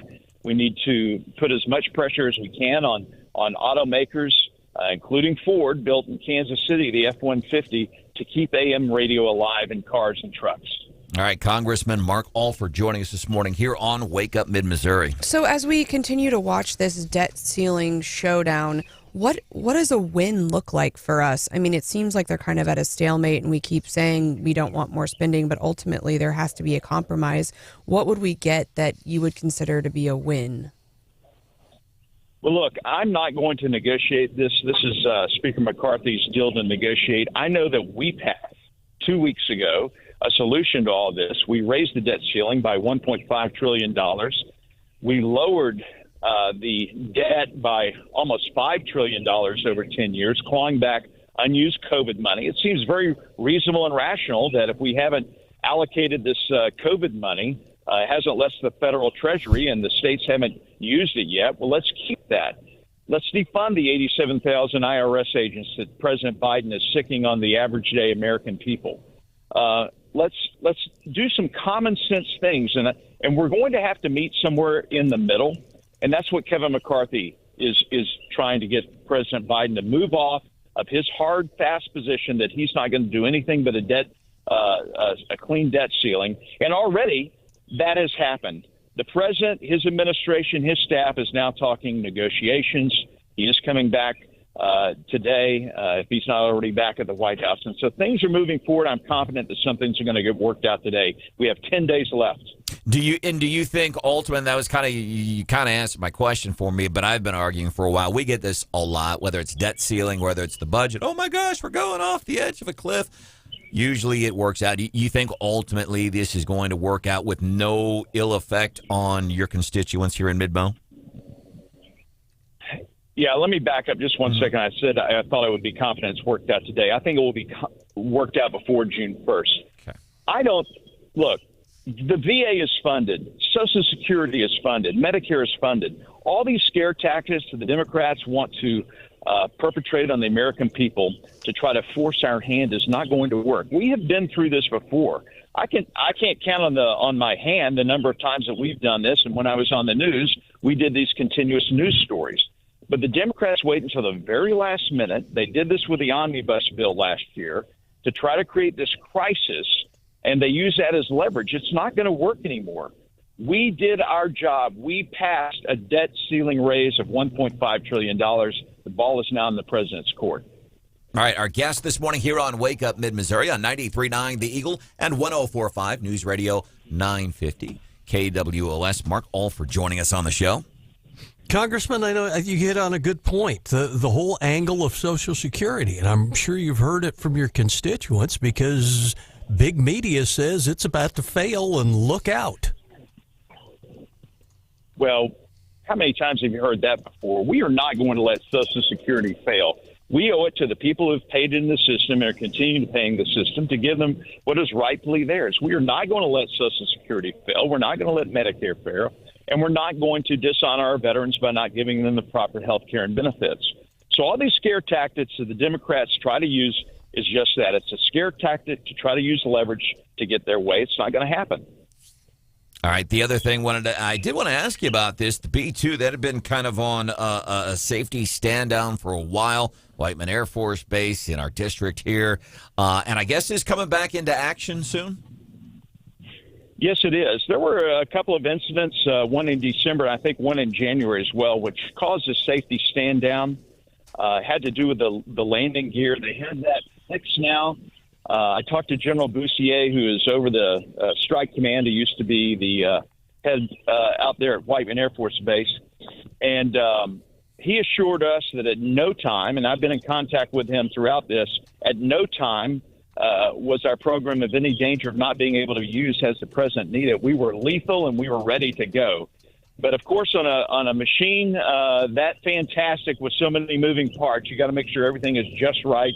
They have identified the issue. They have worked the fixes into the issue and their check systems, and so it's going to resume flight once again today. And we're very proud to have the B-2 stealth bomber at Whiteman Air Force, soon to be home of the B-21 stealth bomber being built now in California. Amen, Congressman. Before we let you go, I got to ask, where are you this morning? It sounds like you're in the kitchen and you have some canaries or parakeets in your house. It sounds lovely. I am pacing in the parking lot of Price Chopper in Raymore. I just went in to buy my protein bars for my trip back to Washington. I've got every Monday, I do Mondays with Mark at our Raymore congressional office here from 8 till 10:30. And so I'm heading over there and then flying back to Washington. Got a busy week there. By the way, our Columbia office, we are trying to do a grand opening there in the next couple of weeks, maybe a month, but we'll make sure you guys are invited to that. And if anyone has any problems federally they need us to solve, we are here working for you. Just reach out to us on our website, call our office, and we'll take care of you. All right, Congressman Mark Alford inside the aviary at the Kansas City Zoo this morning. Congress, we appreciate you, and tell everybody at your Raymore event this morning that everybody here on Wake Up Mid-Missouri says hello. Well, thank you. Appreciate you guys. Take care, and God bless. All right. Coming up just a few minutes from now here on the show, something really cool you want to do for veterans. We got a really easy way that you can do that. A little bit after 8 o'clock, we're going to have somebody who attended this seminar regarding police brutality.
a horrible person. I think there is a little bit of poetic justice here because Brittany Griner is one of the athletes that has been very outspoken about how horrible America is. And You don't sound like a horrible person. You are a horrible person. That is a moment. What is it we like to say? Some statements, some things people say, we go, boy, that didn't age well. For example, former St. Louis prosecuting attorney Kim Gardner. I ain't going nowhere. You're going to have to kick me out. She's gone. This statement, however, from producer Hannah in October of 2022, incidentally has aged very well. Guess what Brittany Griner is doing nowadays? Appreciating the national anthem and standing for the national anthem just a little bit more. Well, how about that? Whenever America rescues your ass from Russia where you've been sitting in a jail because you've got illicit drugs there, and all of a sudden you have some new appreciation for this country. Don't you? Brittany Griner making her return to the WNBA over the weekend, and she is now standing for the national anthem. So has she said, like, she has an appreciation, or? Yeah, Fox News over the weekend posted a quote from her, and it says, "Just being able to hear my national anthem, see my flag, I definitely want to stand." It is kind of interesting. So the team she plays for, Phoenix Mercury. Guess who else plays for the Phoenix Mercury? Soph. Amen. Homegirl, Sophie Cunningham. Anyhow, they open up the season Saturday in Los Angeles, and the head coach, or the coach for her team, was upset that the game at the in Los Angeles was not a sellout. How is this not a sellout? This is Brittany's first game back since being detained in Russia. So why aren't people selling out the ball game to come watch somebody who got in trouble in another country for doing something they shouldn't have done? Somebody who basically openly hates our country, and her coach is wondering, how come this game's not how come we're not all out here celebrating Brittany Griner? Also drinking Bud Light. Like ask Bud Light about. Damn. Steph, I'm glad you're back. By the way, there's Stephanie Bell. There's producer Hannah. Hello. There's John Marsh. She had like 18 points in that game. Yeah. Yeah. She did. She hates America. Yeah. Not anymore. Well, and some of these, that's why I don't get some the mindset of some, especially these progressive. Why is this game not sold out? Everybody should be here. Well, people just maybe don't care that much. I don't know. And it's a women's basketball game. Oh, come on. No. Let me. Oh, boy. Have fun, Rathert. Check this out. But still, there were 10,000 people in attendance. I think that's pretty good for a women's basketball game. Then they had their home opener, I think, yesterday, and I think they had 14,000 people in Phoenix. I'll tell you who got me into women's. You're getting the look. It's chilly in here. And you could see this if you were watching on our YouTube channel. Please wake up. Are you a big fan of the WNBA, are you? No, I mean, as much as I am of the NBA. And I will say this. I actually... Stop it, John. Arms are crossed and everything. Yeah. And it's from everybody. I didn't get to finish everybody in the studio. Here's what I was starting to say. The WNBA is getting more popular. Here's who got me in. She's not buying it, Hannah. You know who got me into women's basketball? Brad Trinago. Who now does a lot of stuff with him. Mizzou Voice Sports. of the Lady Tigers. Voice of the Lady Tigers, part of the Wake Up Mid-Missouri family for a long time. But I went one time, so he does the radio play-by-play for Mizzou women's basketball. I went to a game. I was just supporting him, and I actually prefer, and I don't like, to me, basketball it's boring to watch. I love going to the Mizzou men's basketball games, occasionally go You're also wrong about that. But you go watch baseball. You probably like golf. Gosh, that's the shuffleboard. Who the heck watches golf or bowling on My TV? parents all day long. The same every people day. who chat with Chat GPT just because they're bored. I don't understand who wants to watch other people bowl or golf. They have time to spare.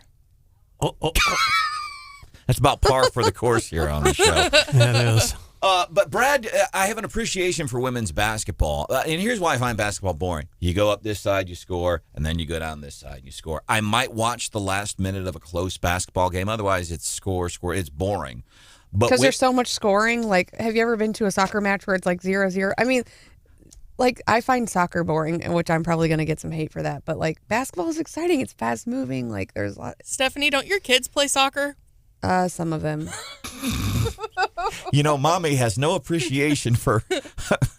Do you know what really sucks? And I will tell you right now. You know what's really boring and horrifying and terrible.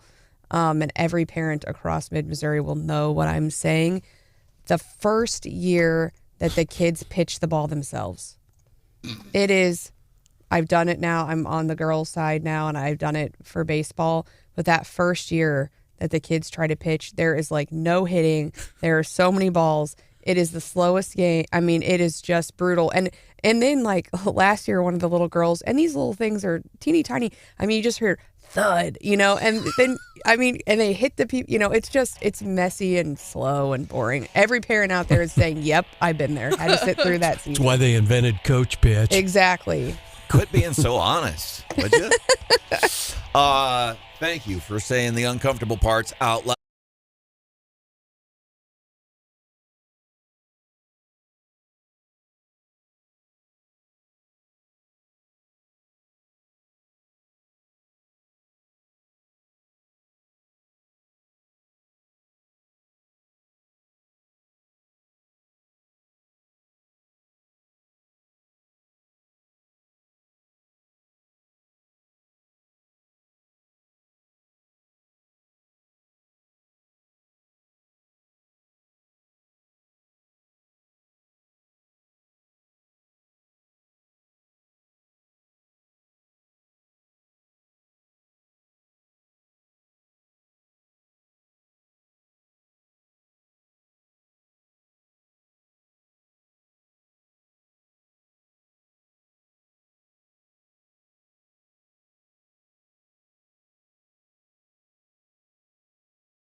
people. We love trans people. Trans people belong. All right, that's just not some random person Love trans people. Trans people belong. out on the streets. That's Nebraska State Senator Michaela Cavanaugh, Democrat. We need trans people. On the House floor. I will say this. I shouldn't say House floor. Actually, the state she is from, Nebraska, it's a unicameral House. I will say this. I am so grateful our session is done, and I'm glad that we've handled our business on that end. But that's, and I wanted to play that, not to go, oh, look at it, just it's another crazy person, and but it continues to show the way these progressives think, that they think that is normal to subject a child under the age of 18 to surgery to change their gender, that they think it's okay, and the behavior there. They think that that is okay, that they think it's okay to tell you what kind of car that you need to buy.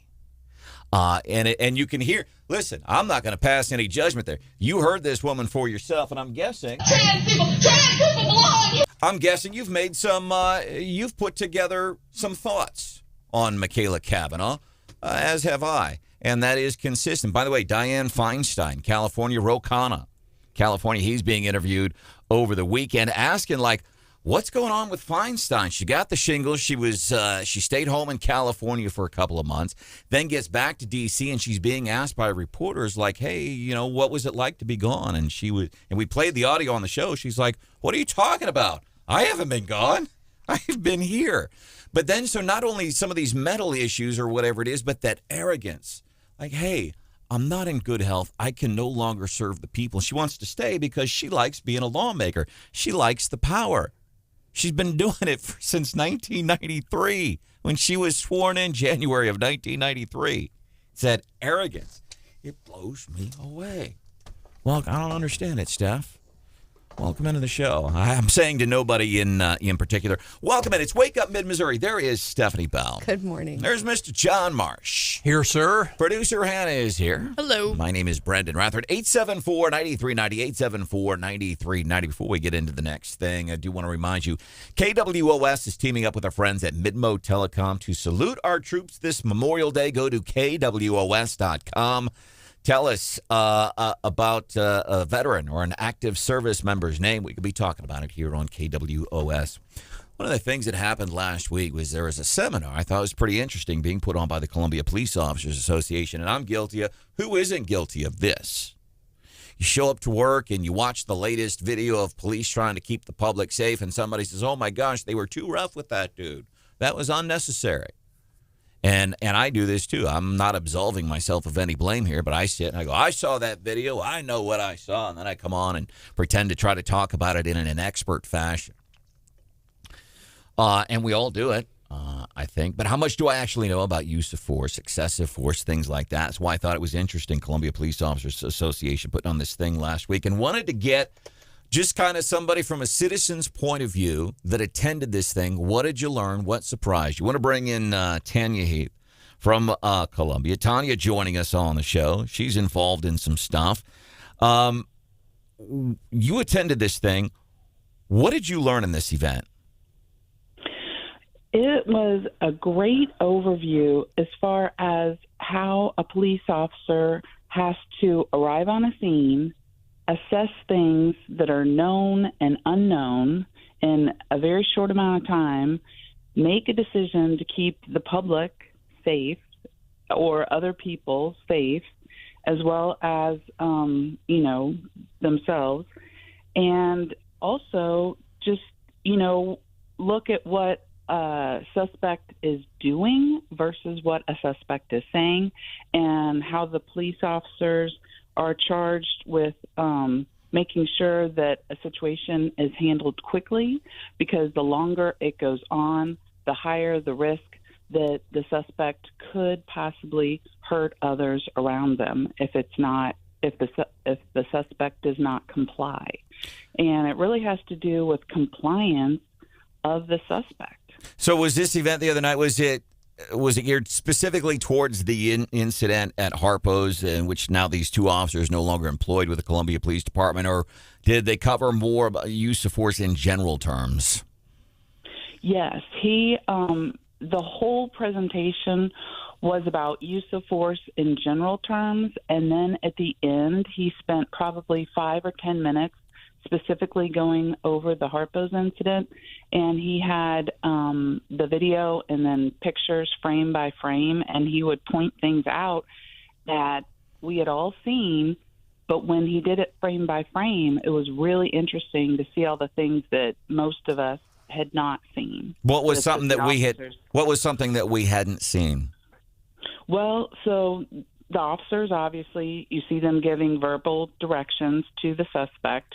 You see the pepper spray. But one of the things that I had not seen was that the officer did a joint manipulation on the guy's arm to try to get the guy to release his arm so that he could go into the handcuffs. And I found out that the reason it's so important that people comply and go into the handcuffs is that even if the suspect is saying, hey, why am I being arrested? What's going on? All this sort of stuff. The police officer is responsible for the safety of everyone else, and the police officer cannot do the pat down to see if the person has a gun or a knife until the person is in handcuffs. All right. Let me, by the way, Tanya Heath, she's went to this seminar regarding police use of force. Want to kind of get just a regular Joe Schmo's point of view on what they learned. Like, what was the thing that surprised you the most? Well, there were a couple people that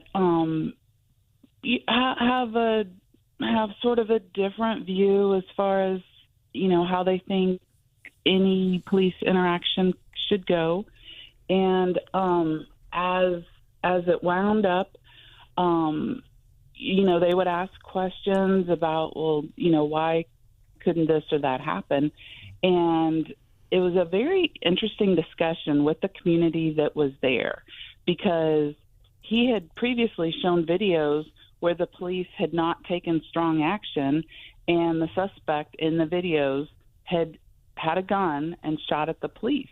And so it was like, when you go back to what Don Weaver said, which is that they have a few seconds, they need to get the suspect in handcuffs. The suspect could have a gun or a weapon that no one knows. It's like, when you put yourself in the officer's shoes, there's very little choice as far as what the officer has in that moment to contain the situation if the suspect is not complying. I want to ask you this, because I know there were some prominent politicians in the Columbia area that were very vocal about their opinions on social media as it related to this incident, and my take, in effect, not backing police and going after the cops. And sometimes, listen, and there are some instances where we've seen, this is police abuse.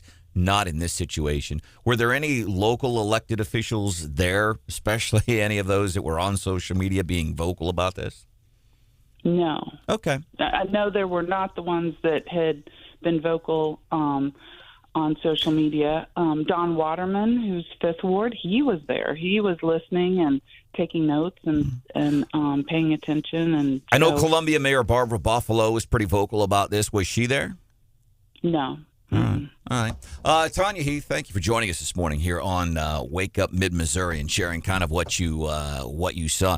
I've done a couple of those, once with the Boone County Sheriff's Department, and then about 7 years ago with the Columbia Police Department. It is, even in these training scenarios, completely different thing to be involved in when you see it, when you're in the midst of it, and wanted to give you some insight.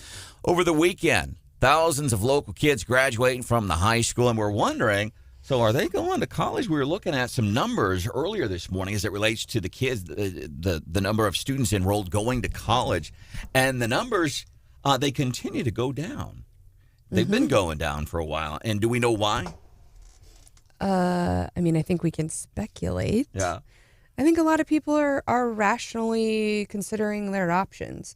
And with the price going higher and higher, and you look at the job market and minimum wage jobs or jobs without college degrees, those numbers are going up. So I think everyone's trying to calculate, is it worth it? If I lose 4 years and $100,000, am I going to get that back? And some people are saying, you know what, I think there might be another path for me. And we look at State Tech. John, didn't they just have a record number of students graduate from there? I think a couple years in a row they've had some record graduating classes over there in Land. Because it was in my, and I don't know about you, but like when I was growing up, it was still, you graduate high school, you go to college for 4 years, and then you go and you do your thing, and then you buy the house. Whereas in probably Marsha, and I'm going to speak for Marsha, probably in Marsha's generation, you got out of high school, you got a job at the factory, and then you bought the house at the edge of town with the little white picket fence with your high school sweetheart. Is that what it was like when you were growing up? It wasn't the route I took, but a lot of people, there are a lot of people who did do that in that era. I think things have changed, but maybe in mid-Missouri, maybe not that much. Because I remember there was also a time like I was afraid to not go to college because I was worried about what are other people going to think, because that's what I'm supposed to do. I'm supposed to go to college. And I think there was also some of that fear about, well, what if I don't do this? This is what I'm supposed to do. Well, but I think people ultimately are looking again at the numbers, Right. and I'll speak from personal experience. My husband, he goes, gets a degree, right? 4-year degree, works at a bank. Starting salary at the bank is like $30,000. He coaches a kid who does really well in tech, 20 years younger, or not 20 at the time, 5 years younger than him, gets really good at welding, goes to the tech school, comes out, makes 70 right away. And you're thinking, what am I doing? You're paying a couple $100 a credit hour at Lynn State Tech, as opposed to a bunch more than that at some of the big schools. Exactly. And I think a lot of time, what we know now, and this is kind of becoming big in like the business, TikTok space and other spaces, is people are wanting to buy what they're calling boring businesses. We've got tons of people out there who do, trees, plumbing, whatever, and they started it, and now they're starting to retire. Well, who's going to take over that work? And I think right now, if you're trying to hire these folks, there is kind of a shortage in the trades, and there's a lot of opportunity, and those people have really successful, really great businesses, and so it is creating a lot of opportunities. And people who want to run a business, they're like, well, I don't have to be the next Mark Zuckerberg. All I need to do is kind of apply tech, in some of these industries that typically didn't have a lot of tech, and then, as far as communications and billing and other things, and learn a trade, and I can do really well for myself. And I think a lot of people are starting to wise up to that. Randy on text says kids are seeing two things. They see people being rich and successful without college. They also don't want to be buried in debt. 874-9390. Coming up just a few minutes from now, we are going to be doing the Morning Bell. Dow closed down 109 points on Friday. How are futures looking? Steph's got that coming up about 5 minutes from now. Quick phone call. David is in Perry this morning. Back to the seminar, the law enforcement seminar on police brutality, use of force. Go ahead, David. Yes, good morning.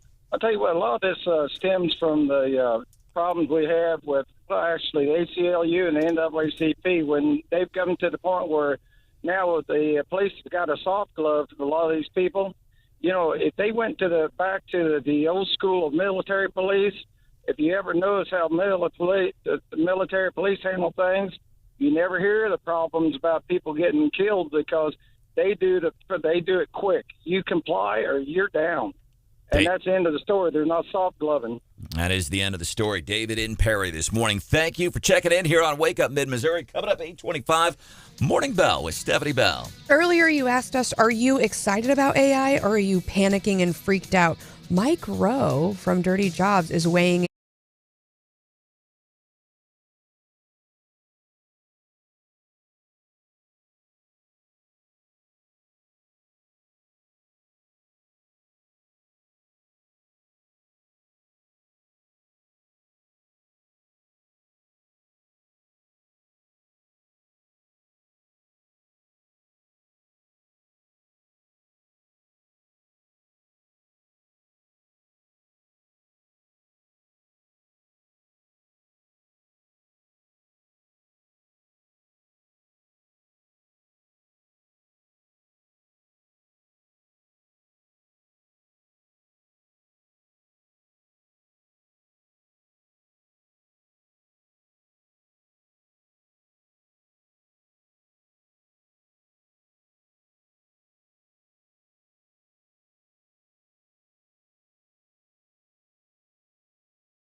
S&P futures are just slightly down at 0.01%. NASDAQ just slightly up, and NASDAQ's just slightly down. But basically everything is holding about equal as the market prepares to open. Earlier, you were talking about AI, and you're like, are we panicking, or are we like, this is really cool? You think it's really cool. And I said, that's because the robots aren't coming for your job, Brandon, because the robots don't do news, and they don't do hyper local information. So, but Mike Rowe was on Fox talking about here's who they are coming for. And Mike Rowe, the dirty jobs guy. And he said, hey, guess what? They're not coming for the dirty jobs. They're coming for the white collar workers.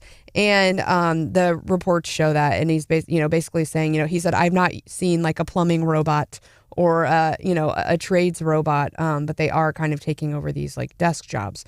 And so Mike Rowe saying you really shouldn't be that freaked out that it's probably, humans are going to work in conjunction with these robots. But if you were in a dirty job, you're probably safe. And we were just talking about higher ed and how more and more students are choosing things like trades. And I wonder, as we get further and further down this AI path, if that will also, push more people into the trades because they're thinking, hey, I've got a safe job if I know how to work with my hands. As a matter of fact, text 874-9390. We're out of Sturgeon, but we work from Boonville to Mexico and Jeff City to Moberly. They own some construction supply type of store. Says we are struggling hard to find employees. Nobody wants to work. We do remodeling, mostly bathrooms. So there's plumbing, electric drywall, and so on. Nobody wants to work. So here's somebody that might be able to benefit from artificial intelligence, but we don't have the robots yet. And I don't know if it's that they don't want to work, but maybe they don't know how. Like, I just feel like, I ask my dad, I ask my father-in-law, and they just like know how to do stuff. And, I think a lot of it, both of them were military, right? And so, and like your friend Stuart, when he has a car troubles, he just figures stuff out. But I think I feel like when people see us do DIY, they're like, you all are so handy. And we did early on, we watched a lot of YouTube videos and you can do like light tile and painting and that kind of thing, a little bit of like trim work. But in the end, I'm not like, we know how to do nothing, right? And so if you wanted me to do, a bathroom remodel, no way. And I'd be scared. And you're right about some guys, like they just, for some reason, they know how to remodel a bathroom or change the axle on a car. You got skipped. I didn't get that stuff, man. I don't know what happened. All right, coming up just a few minutes from now, teenagers would give up the right to vote to keep this. What is this? It's time for your Gary Nolan Minute. At the close of the Friday program, we started talking about individual rights. And the real important key is individual rights. You have the right to free speech. You have the right to own and bear arms. You have the right to practice the religion of your choice. Government shouldn't be giving rights to groups because the government wasn't designed to do that. It was designed to protect your individual rights. And when we lose sight of that and begin catering to groups instead of individuals, the government does nothing but grow. And it begins to pit one group against another. And that ultimately leads to the undoing of a republic. So it's individualism and individual rights and freedoms that make us great. That's your Gary Nolan Minute. Here's a free sample of Wake Up Mid-Missouri. Sounds like you're going to be doing some stuff with the family. Speaker of the House, Dean Plocker, thank you so much for joining us this morning here on Wake Up Mid-Missouri. Thank you all. Bye-bye. That was a powerful interview. That was, I would say, as relaxed as I've ever heard the speaker. But he was a little defiant with my question. You were a little defiant with the question. I was. Wake Up Mid-Missouri with Branden Rathert. Weekday mornings, 5:30 till 9 on 93.9 The Eagle. Just heard the news. Just like our world, An extremely busy week. life is a busy place. And keeping up Day-to-day things Really, really hard. is hard. like inflation, Issues are tough. keeping Americans up at night. We make it easy. Real answer here. Simply check in 2, 3, 4 times today, Issues every single day. and we'll do the hard work for you. Easy. Our cities, Our country. our world. 93.9 The Eagle. The Gary Nolan Show. Let me interrupt you here for a second, Gene, because Gary the liberal just stepped in, and he wants to say a few things. Okay. Oh, my God, Gene, you're trying to drive these disabled people into the streets. What is the matter with you? These are America's most delicate people, and they need that money. Why would you cut them off? The Gary Nolan Show. Weekdays 9 till noon on 93.9 The Eagle. Here's a free sample of Wake Up Mid-Missouri. Hard times academically and changed my major to something that gave me a little more flexibility with the classes that I could take. And at that point, I pretty much knew this is what I wanted to pursue after college. So it just kind of felt like, let's get to the finish line and say I have a bachelor's degree, and then I'm going to go do radio. C's get degrees. Yeah, so do D's. Wake Up Mid-Missouri with Branden Rathert. Weekday mornings, 5:30 till 9 on 93.9 The Eagle. Prior to an election, they kept it secret. When the hypocrisy's so obvious, At no time did he get raided by the FBI. you risk popping your eyes right out of your skull with every eye roll. This is why there's such hypocrisy behind the Bidens once again. You can always join the conversation right here. Sick and tired of the hypocrisy. Limousine liberals are all hypocrites. 93.9 The Eagle. Twitter can be explained. They are not covering anything on the Twitter files. On Twitter. What's the truth? You need to understand this, and that's not going to happen in a tweet. Get the whole story. This is an enormous story. With Glenn Beck. This is proof positive that the government is colluding to lie to you. No character limit. Weekdays at noon. That's saying something. On 93.9 The Eagle. Politics can be a dirty game. The whole thing just stinks of corruption and lies. So let's clean You know up what Washington looks like to the average American citizen? before it gets out of control. It looks like it's a giant vat filled with sewage. Contact the Department of Sanitation.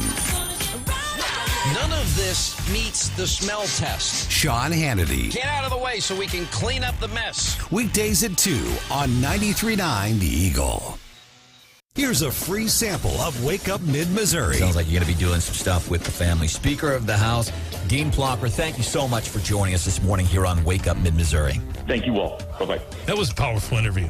That was, as I would say, as relaxed as I've ever heard the speaker. But he was a little defiant with my question. You were a little defiant with the question. I was. Wake Up Mid-Missouri with Branden Rathert. Weekday mornings, 5:30 till 9 on 93.9 The Eagle. Just heard the news. Just like our world, An extremely busy week. life is a busy place.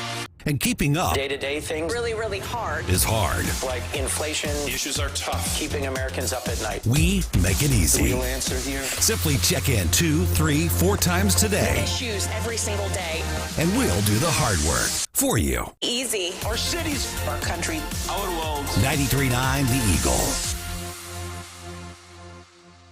The Gary Nolan Show. Let me interrupt you here for a second, Gene, because Gary the liberal just stepped in, and he wants to say a few things.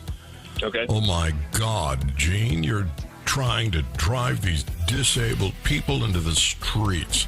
What is the matter with you? These are America's most delicate people, and they need that money. Why would you cut them off? The Gary Nolan Show. Weekdays 9 till noon on 93.9 The Eagle.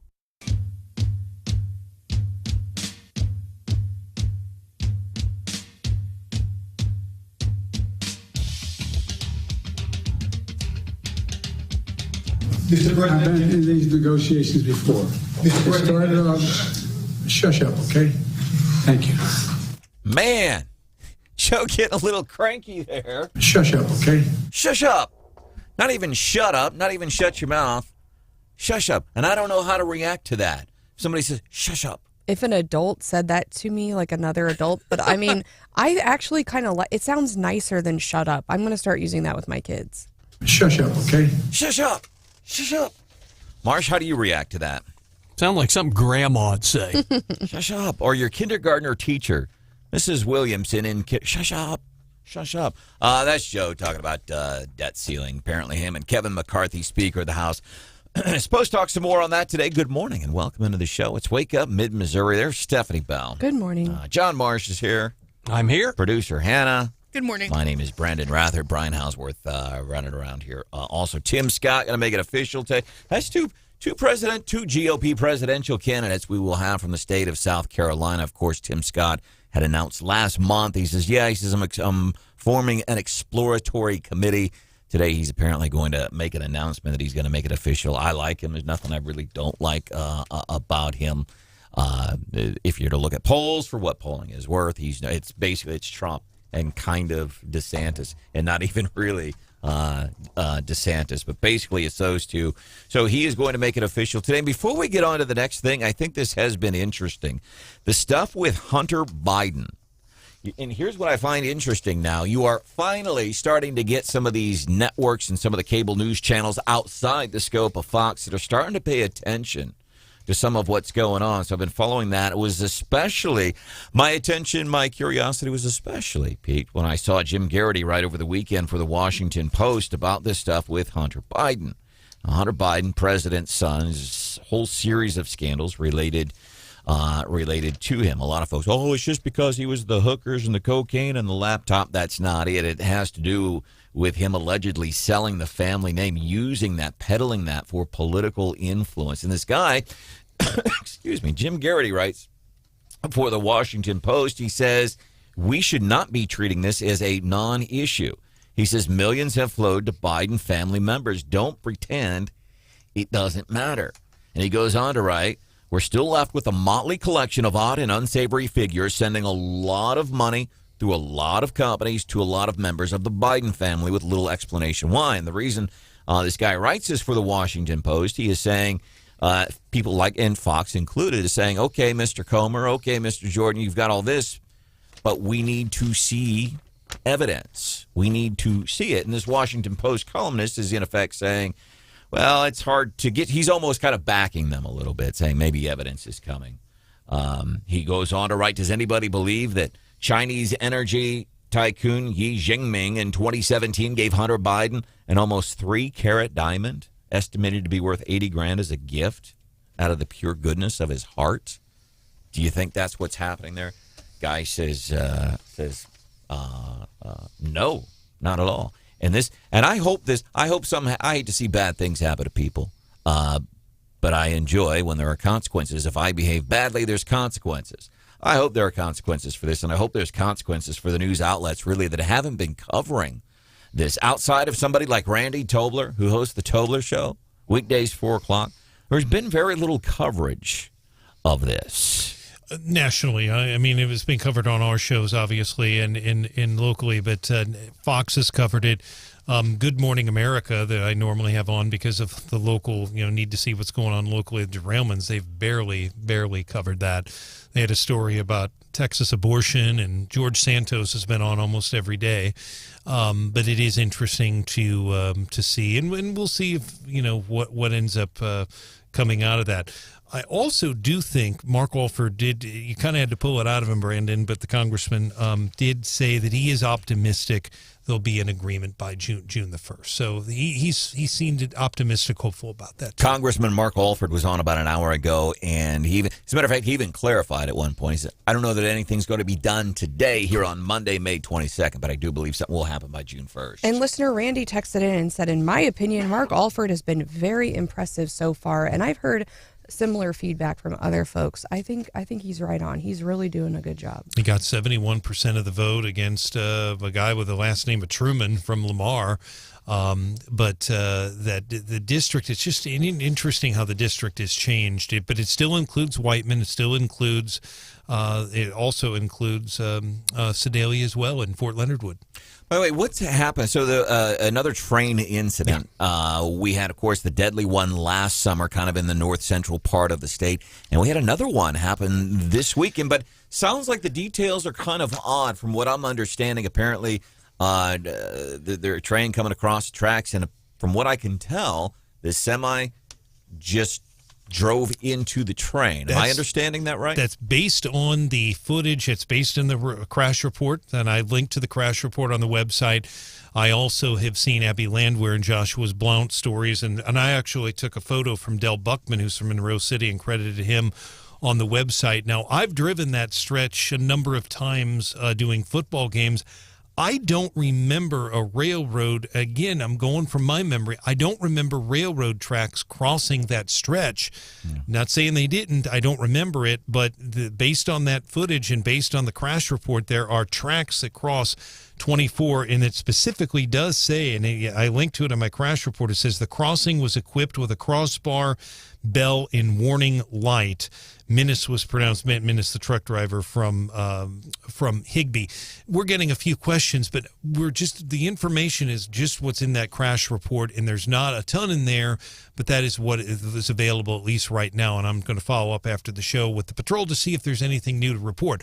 But it sounds to me like he possibly drove into, based on the footage and the report, he drove into the side of that train.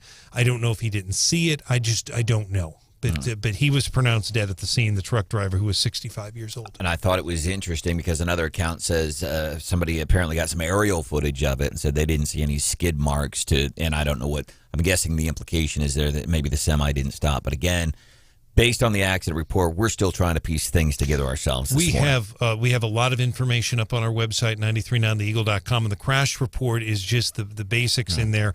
I've seen the aerial photos, and I actually linked to one of those.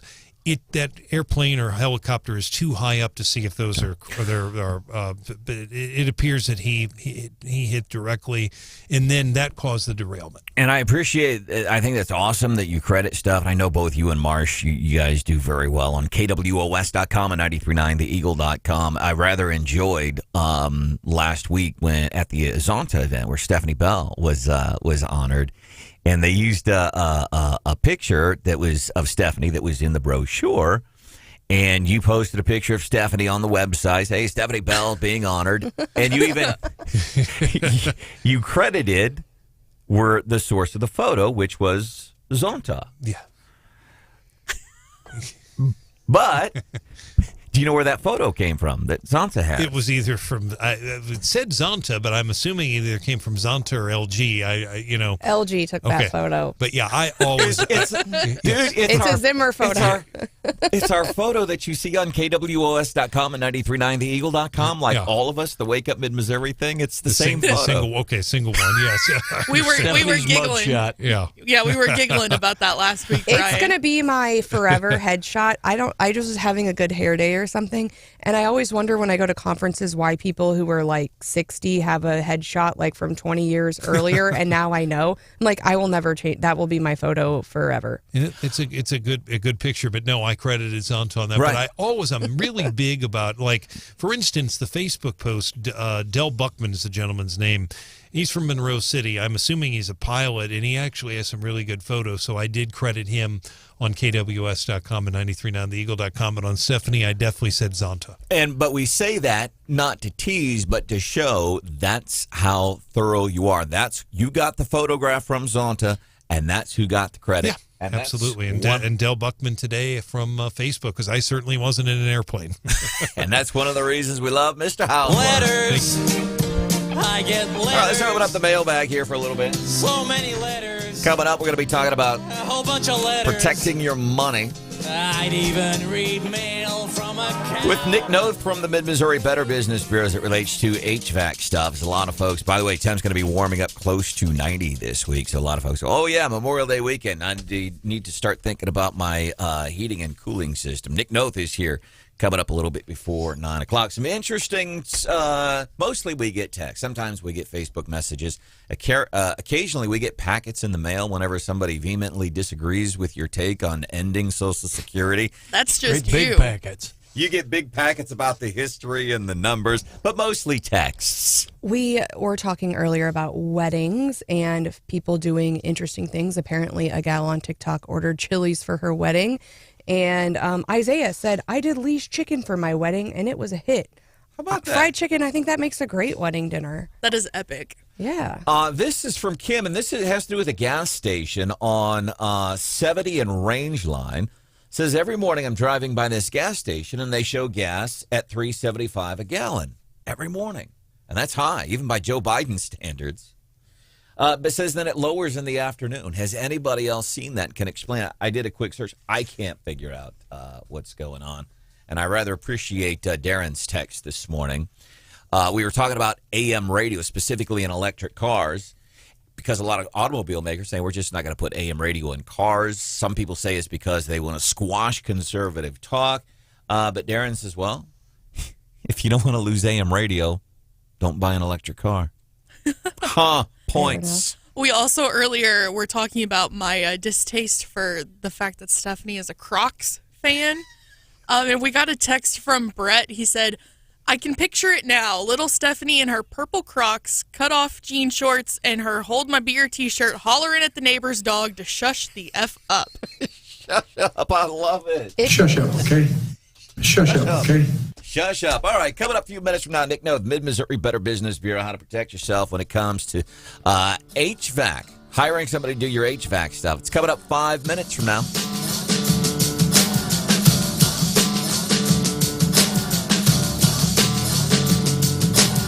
This is Wake Up Mid-Missouri, featuring Branden Rathert. To me, being a Democrat, I know that Democrat will take care of everybody. It's not just looking out for the rich.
Nick Knoth from the Mid-Missouri That doesn't sound dismissive, does it, Nick? Here's what we found in leftovers. Nick Knoth from the Mid-Missouri Better Business Bureau. No offense taken. Good, because that is not intended. Welcome to the show. It's Wake Up Mid-Missouri. Wanted to bring in Nick to talk about HVAC. Temps warming up this week. Of course, we're, about a month away from the official start of summer. Oh, my goodness. It's getting to be that time of year. And wanted to talk about ways we could protect ourselves when it comes to HVAC, hiring somebody to do our air conditioning, whether it's servicing, installing new systems, and also need to preface it by saying Nick Knoth, of course, sits on the Columbia City Council. He is here to talk about matters related to the Mid-Missouri Better Business Bureau, protecting your money. So what do we need to know kind of generally if we're, okay, it's May, it's coming up on June, got to call an HVAC company, do whatever. What are a couple of key things we should keep in mind? Yeah, I'd really narrow it down to three key steps, which is, confirm their licensing, right? A handyman is not necessarily a licensed HVAC technician. Check the warranty coverage before you sign a contract and make sure you have a copy of that warranty in hand. And then, of course, nowadays energy efficiency is incredibly important. So you want to know what the energy efficiency rating of a new unit might be and what your current unit is. All right. And then, so whenever somebody does hire somebody to do HVAC, they're there. What are some things that we just kind of want to keep in mind as we're trying to protect our money and things like that? Well, I think, everybody wants to save a buck, right? Times are tough. Everybody wants to save a buck. But again, there is a significant difference between hiring a handyman to install a new AC unit in, I'm sure, what will be a heat wave at some point, right? It's going to inevitably come, versus hiring a licensed HVAC technician and they're in a HVAC company.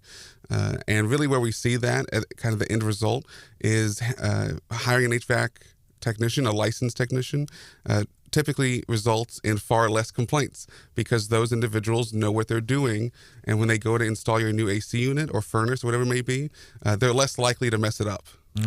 And by the way, you can go to the website for the Mid-Missouri Better Business Bureau, bbb.org, before you hire somebody to do HVAC, and you can read. And the cool thing about the comments is this is all stuff. It's not just I can just go and post something. Oh, look, here's what I said about so-and-so. This stuff is vetted. That's correct. All right, so that's important to know.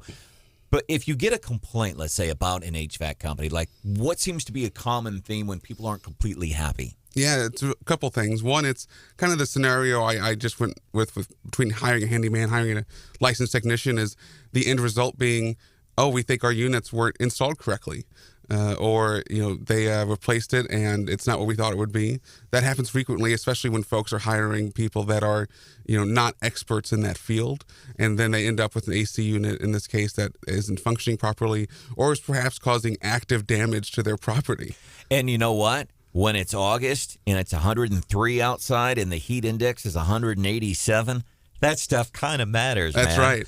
That's right. It does matter. And I had a little bitty baby both times, and I had my heat go out one time. And so twice I think I moved in with my in-laws. And the one time it was like, well, I have this small baby. What am I going to do? And then the other time it was, 117 and the air was just totally gone. And yeah, it really does put you in a pinch if, you can't get cool and you've got either elderly or young people who are really sensitive to temperature. Well, in extreme weather, it can literally be life or death for folks, right? If you're talking about the elderly or children, not having a functioning AC unit or a furnace, whether it's hot or cold, literally causes deaths every year.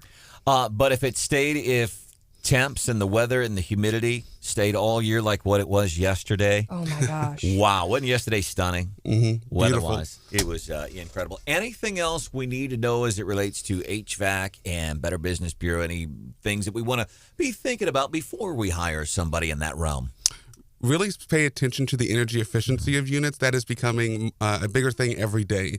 There are classifications for how efficient a unit is. And in the long run, those will save you a lot of money in your monthly utility bills, whether it's gas or electric, whatever you're using. And there's a big difference. There's a difference in price up front. But again, there's also a large difference down the road over the 20, 25 years you hope to use the unit. I see Branden's face looking kind of like you're trying to sell him an electric vehicle. But I will say I have a bigger house now, and I got a new unit, and I pay less for heating and cooling than I did at my old house. So I'm with you on that. I'm not in support of EVs, but on this energy efficiency stuff, I do think it really can help. Nick Knoth, Mid-Missouri Better Business Bureau website. Folks want to learn more? BBB.org. BBB.org. You can go and you can search anything, not just heating and air conditioning.